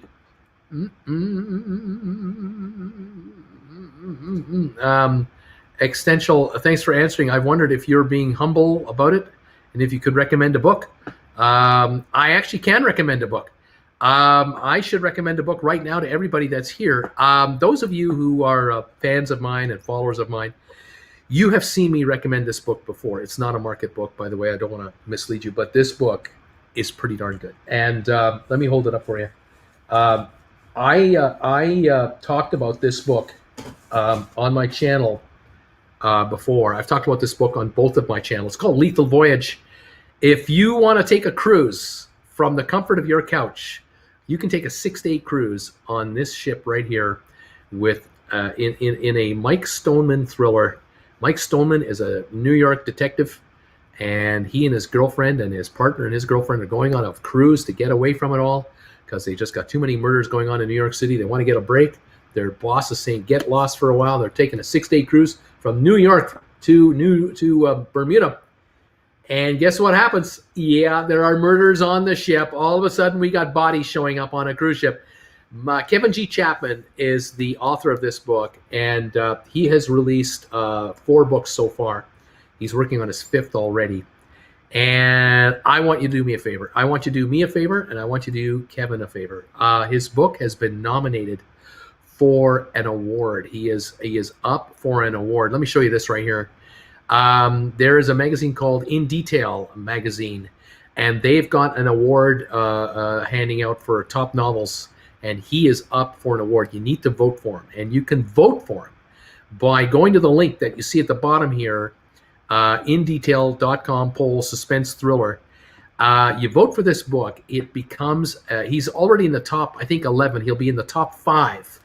And if he's in the top 5, he gets judged by actual judges for the award, which would be pretty darn cool. And I also want to mention that he will be, he is offering a reward for those of you who do a vote for him. If you give him a vote, he will do you a solid. And all you need to do is go to the In Detail website, do your vote, and take a screenshot of that vote that you've made.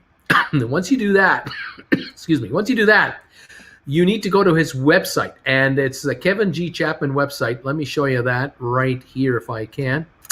You go to the Kevin G. Chapman website, and you will give him the show him the link, the screenshot. Here's the website right here. Copy that, you guys, if you can. I hope that works. Let's see if this is going to work or not. I hope this happens. Am I doing this right? Yeah, this works. There you go. There it is right there. There's the website right there. So vote for the book. Go to that, then take a screenshot. Go to Kevin's website and show him a screenshot. Guess what? He will send you a free copy of this book or of any of the books he has already created. You will get an e-book download of any of the Mike Stoneman series as a reward to vote for this book. I mean, that's a deal, right? You want a free book? Here's a free book. You can get this one for nothing. Vote for it, then read it, or vote for this book if you've already read it, and grab one of his other books on an ebook basis for nothing. We're trying to help Kevin out, get him into the finals. I appreciate all of you who have been so kind to him and to us. Lethal Voyage. This is definitely one of my viewers from my other channel, TWB, and I'll be promoting this exact message over there as well. And all of you who are helping out, I appreciate it. If you like this book, or if you want this book, you can buy it on Amazon. Just look for Lethal Voyage, Kevin G. Chapman. And I read this book in 6 hours. And I'm not a voracious reader. I read this book in 6 hours. I loved it. It was fantastic. It was a 6-hour cruise. 6-day cruise in 6 hours from the safety of my couch. It was great. And as a cruiser, I really enjoyed this book. As a non-cruiser, I could see a lot of you folks getting a real kick out of this, because you'll understand a lot of the nuances of what it's like to be on a giant cruise ship. It is pretty darn cool. And he describes all the stuff that's going on there. But there are occasionally bodies showing up. And that's pretty cool. So thank you, all of you out there who can help do this for us. As I said, check out Lethal Voyage, and that address I just posted on there. Check it out, and head on over there and let him know that you voted, and he will send you an e-copy, whichever one you want. Absolutely, never a bad deal. Thank you, everybody. Appreciate that. The other channel I have is called Traveling with Bruce, TWB, Traveling with Bruce, where we love talking about cruise ships all the time. I'll be live on that show tonight at 7 o'clock for sponsor members of that channel, and then 8 o'clock for the big live show tonight on TWB. You can join me there, Traveling with Bruce, live tonight if you like. Fantastic. And does this book have anything to do with the shorting or the markets or anything like that? It has to do with getting away from shorting, getting away from the markets a little ways, getting a little bit of a break when you need it. What you do with your money when you make a ton of money, you take a cruise. That's what it has to do with. So it has everything to do with the stock market in a way. But in a way, no.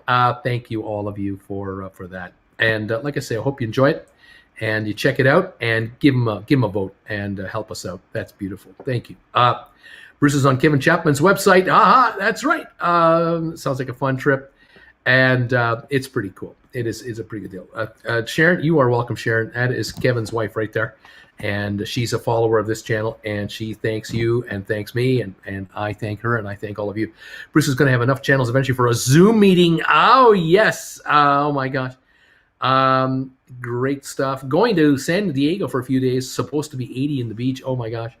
Fantastic. Let's see. I agree. Let's see. I think it's called Travel with Bruce. Traveling with Bruce with 2 L's. Traveling with Bruce is the name of my other channel, and you can check it out anytime you like. I have a Facebook group page for that channel and this channel. Check it out anytime you like, and ask to join. I'll let you in. I'm the administrator of both sites. We've got GameStop 155.28, up $4 a share right now. We've got the Dow up 55. We've got S&P up 12. We've got the NASDAQ up 79 points. 155.28 on GameStop. That's where we are right now at this point in time. Len, good morning. Bruce, Jen, and Apes, have a great day. Traveling with Ashley. How about that?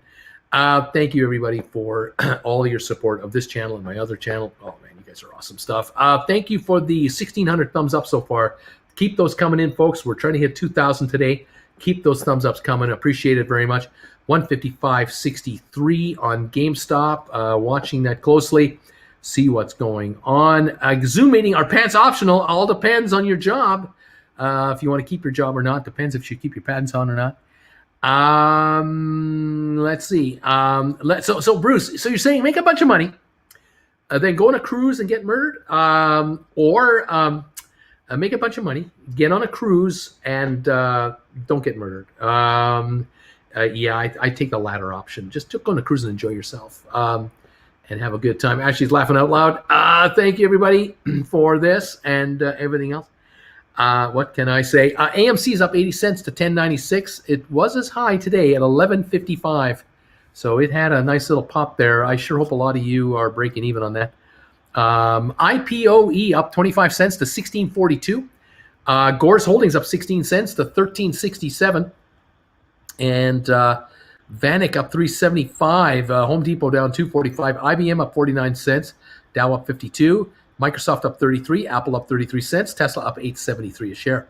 That's what we got going on. So we have a positive market as far as the big indexes go, but just slightly positive. Big earnings all this week. So the markets are going to play it close to the vest.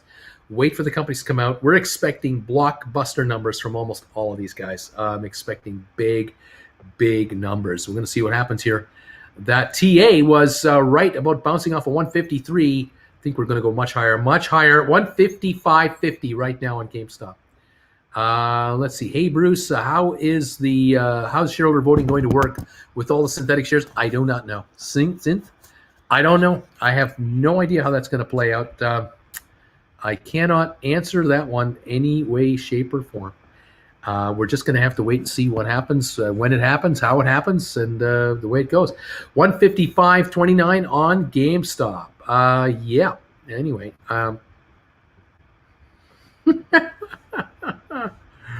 Oh, man. What else is going on?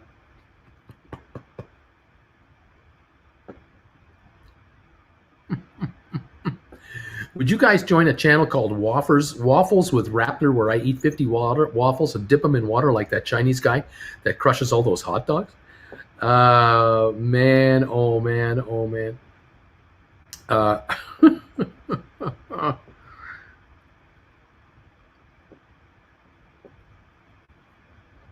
They are robot shorting AMC like crazy. See all this guys this afternoon. Derek will see this afternoon. Come on back. Look forward to seeing you there. I don't know what to make of the all the trading that's going on, but we've got a lot of activity here going on right now. Lots of activity here. Hold on, folks.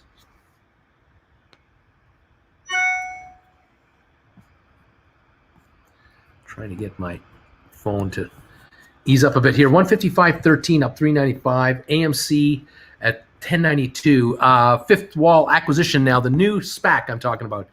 1055 up 5. Coinbase hanging around at 300 a share, trying to desperately hang out at 300.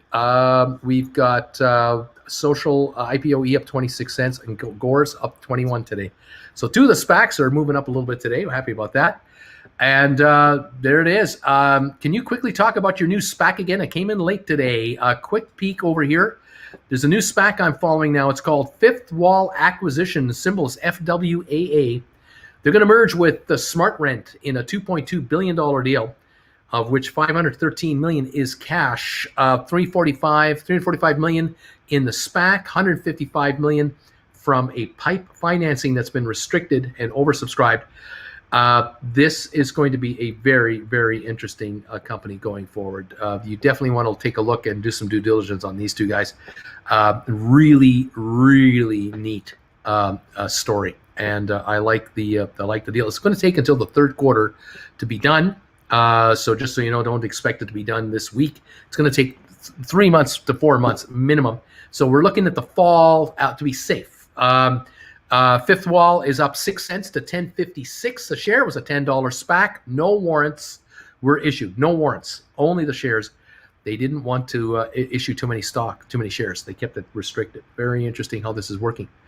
Welcome all of you to the channel, and I hope you enjoy it. As I say, this is a company I like. If you are a member of this channel, you should have received a report last night. You should have got an alert last night from yours truly that we did this announcement. Hopefully you received it. Thank you, everybody. Thank you for all of you who have joined up with the channel today, have become members of the channel. The link is above on the top of this chat if you want to become a member. Nice to have you here. You'll get alerts every time I come up with a new stock you should be watching or looking out for, and any other alerts you should be aware of. Tonight, after the bell, we're going to have the announcement from Tesla. Earnings come out tonight for Tesla, and I'll be covering that. So join me today for the last hour of trading and the first hour of the aftermarket as we review and watch over the numbers from Tesla tonight. See what's going on with the EV car maker. 1,700 thumbs ups. Thank you very much for that. Fantastic support. Appreciate it, guys. Thank you for the exposure. YouTube will send us more viewers with that kind of reaction. Thank you, all of you. Thank you for being here today. We are appreciating all of this. We've got, where am I right now? Here we go. We've got 1,900 of you here now. We're into the last 10 minutes of this morning's show. And if you see a dip, grab it. 155.21 on GameStop. It hasn't given up much ground today. I'll tell you that. I will buy FWAA when it dips in the next few days. Keep an eye on it. Maybe it'll come into you and you can scoop it a little cheaper. That alert message was so telling. Thank you from my world. Thank you, Wally. Let's see. Appreciate all of you are here. Work is so overrated. Yes, it is. Of course, if you enjoy what you do, it's not work. For me here, I love doing this. This is my job, but I like doing it, so it's okay with me. I'm happy being here. I'd love to do this, though, from other locations around the world to kind of stick around with this channel. I'll take you on the road with me. We'll travel the world together, and hopefully we'll do some meet and greets as well. And we'll do some live telecasts from meet and greets, and that'll be kind of cool to have a live show in front of a live audience on YouTube. That would be something else. Working on something like that. Tons of fun. Thank you, everybody, for being here. Let's see what else is going on here. 155.05 on GameStop. The Dow is up 45, S&P up 11, NASDAQ up 82. That's what we have happening right now. Thumbs ups for Bruce. Thank you, Chevy. Appreciate that. Appreciate these comments, folks. It's wonderful, wonderful stuff. AMC 1092 trying to come back to 11. Will it do it? Can it go back over 11 and get back up to a new high? 1155 for the high on 36 million shares of AMC today. Nice to see AMC working here at least a little better than the $9 neighborhood, I'll tell you that. This is much nicer to look at. GameStop volume right now, 2.1 million, very quiet today. No news out at this point. This is a quiet point. This might be one of those quiet times where if you haven't got enough GameStop, this might be the area where you move in and just pick some off and put it away and wait for the next run, because when it happens, it could be severely good, not down, up. Let's see what happens. There you go. I own most of Bruce's SPACs under $10. My biggest position is currently VGAC at 10.15. Ashley, well done. I think you're going to do very well, and you're going to be very pleased. You and I are going to be very busy keeping up with all these, because as they convert over the next 30 days or so, they convert into their new names. I will be on top of all of these, updating you guys on all the news that each of these SPACs will be bringing out, and it should just be a news fest. It'll just be so active. We'll be on top of this. 156.50 on GameStop. We just jumped $1 a share approximately to 156.50 or so. Watching closely with what is happening on GameStop right now. Again, it would take nothing for this stock to reach 180, 200 a share. Just no volume at all will run it. But when the breakout comes and what causes it is anyone's guess how this works. 1,700 thumbs ups. Thank you for that, everybody. 70 on the downside. We appreciate all the thumbs, good or bad. They just count towards activity for this channel, and I thank you. Keep them coming in, guys. Thank you so much. Let's see. Oh, correction. VGAC, I'm in at 10.10. Well done. Well picked up there, guys. Yeah, going postal, it knows you're about to end your show. You see, the stock knows you're about to shut the show down, and so the stock starts to go up. Just as you were ending it up, it goes up so that you can't get off the air. Because when the stock takes off, you don't go off the air. You hang around with us. And the stock knows that. And so that's what's going on right now. You see, JC, given the upcoming report, is Tesla a buy now? No idea. I don't know. I'm guessing that the company made more money. I'm guessing they sold more cars. I'm guessing their margins are getting better. But I'm guessing because I don't have the inside scoop. You got to figure that out for yourself. 156.28 right now. Up 5.10 on the day of the share volume, 2.22 million now. Still very quiet on the day. Any kind of buy volume on GameStop would run this market very, very aggressively. Which of the SPACs you recommend would you say is the best 12-month hold and buy and hold? I don't have an opinion on that. I wouldn't know. I know that they're all in different timings with regard to their mergers. They're well down the highway for that. So they're all going to convert in the next month or 5 weeks or something like that. They'll all pretty well be converted over. They all have announcements to make. But I don't know. I do not know what kind of buying interest is awaiting these stocks. I don't know how many pension funds, how many mutual funds, how many growth funds are all on the sidelines patiently waiting for this deal to close on all the SPACs to then just start accumulating them. I don't know how many they want. I don't know how many of them there are. I'm not sure how much they're willing to pay to get in. Don't know what their upper limit is. I don't know if there is a pending transaction happening with some of these SPACs that is so impactful that they'll halt the market, announce the news, give us time to digest it, and then open for trading. And it could open up at $35 a share. Like, I don't know. That could be happening on any of these guys. I don't know.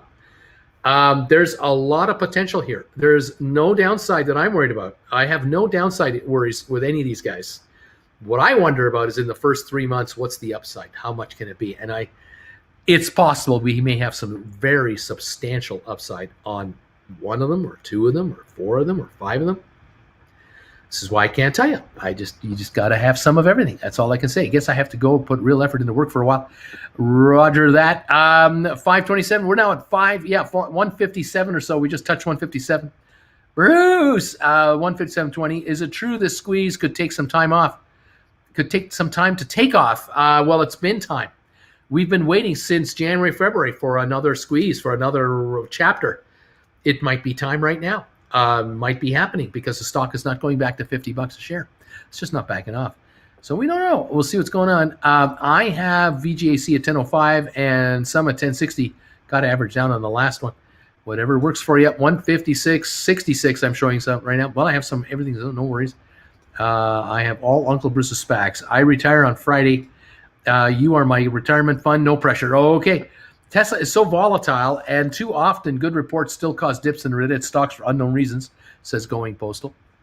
You never know with Tesla, but I just have a feeling that there's still a good short position on it.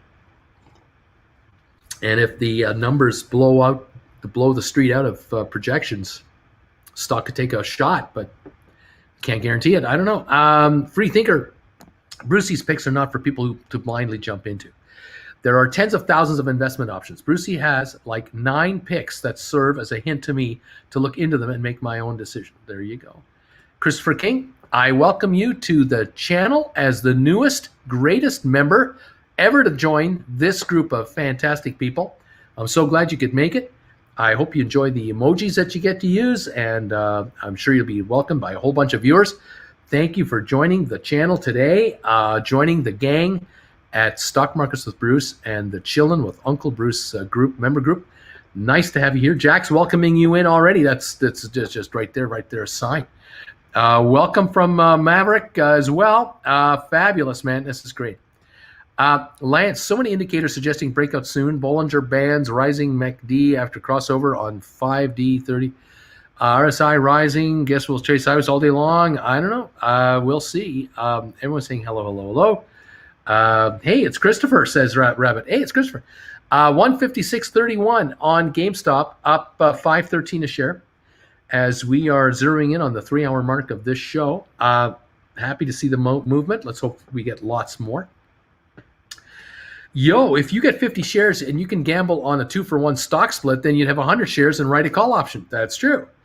If you get a 10-for-1 stock split, you'd have 500. You can write 5 contracts. How about that? You never know. All kinds of fun here. Fleet Thinker, so what you're saying is I shouldn't make a large donation to Bruce when these SPACs and GameStop absolutely tell us off because I made the decision myself? I'm confused. It's up to you what you do. Free Thinker, Mac Jones, agreed. I call it my Bruce Mutual Fund. Stop at Laugh Out Loud, says Christopher. Christopher loves getting welcomed, but he's kind of confused with all these comments. 155.77, 155.92 on GameStop. And volume on the day now for GameStop is 2.28 million shares. That's what we got. And that's it right there. Up a dime now on Fifth Wall at 1060. We got GameStop at 156.01 now. AMC 1091. Hopefully that's going to come over 11 again. And we'll see what it can do for us. Other gainers would be IPOE up 37 cents to 1654. Gore's Holdings up 14 to 1365. At the moment, those are our SPACs and our other stocks, some of the other stocks we're watching as we are coming along here. I'm joking, Bruce. I'm continuing to support you. I'm always going to continue to support you. Thanks, buddy. Appreciate that. The Dow up 38.7. S&P up 11. And NASDAQ up 80. That's where we're at right now. And that's a good sign. And we'll see what's going on. Do you have to own stock to buy a call option? No. If you're going to buy a call option, you can buy a call option like you buy a stock. You can sell it, buy and sell it as many times as you want. No, you can own more than one. You can own 5 of the same unit, or you can own a call option on GameStop that expires this Friday. Buy another one that expires next Friday. You buy another one, hold them all at the same time. That expires in 5 Fridays. It's up to you. You can hold 10 different stocks of the options of 10 different stocks at the same time. How much money you got? How much risk can you take? Up to you. Let's see. I'm still not sure on how to do call options. You told us that you are showing us how to do call options and not advise. Thanks. Yes, I do these one-on-one sessions where you'll spend an hour with me, and in the one-on-one hour session, I can run you through all the steps that you have to look out for when it comes to writing call options, and I can give you the pluses and the minuses and the gains and the losses. I can show you some strategies, and I can help you understand, how it works and how it evolves and how it changes and how each day going by changes the prices of the contracts, and that I can do. So if you'd like to have a one-on-one, send me an email. Say, Bruce, I'd like to have a one-on-one session with you. Pick a date that would be best for you. Would you be good for a Tuesday night, Wednesday night, Thursday night, or a Saturday and Sunday session? Let me know any of those days, what kind of timing you like, and I'll see what I can do to fit you in. And we'll have a one-on-one 1-hour session together, and I'm sure you'll find it worth your money. It's a $400 US an hour cost, but you'll quickly figure out in about 5-10 minutes that you've already learned thousands of dollars of information that you need to know. So I look forward to seeing you if you'd like to pop in and have an hour with me. Fantastic. You just need to be approved for options trading. Did you just say unit? I do have 4K talks on. I have 4,000 shares on game. I'm not sure. Oscar. Okay, Oscar. Just make sure you're using cash. Hey, Bruce, I don't have 400, but I can buy an option contract for the right price, but not the obligation to meet with you. Strike price 400 expired. Well, good luck. Free Thinker Bruce still narrowed it down to 9 out of XX choices. I'll be making a hefty donation to him after GameStop explodes because he hardened so many paper hands. Brucey makes diamonds. Thank you guys for that. Good luck to all of you. I hope you make a pile of money. 156.05 on GameStop. It's just not backing off. Not backing off today. It looks like it's going to go higher.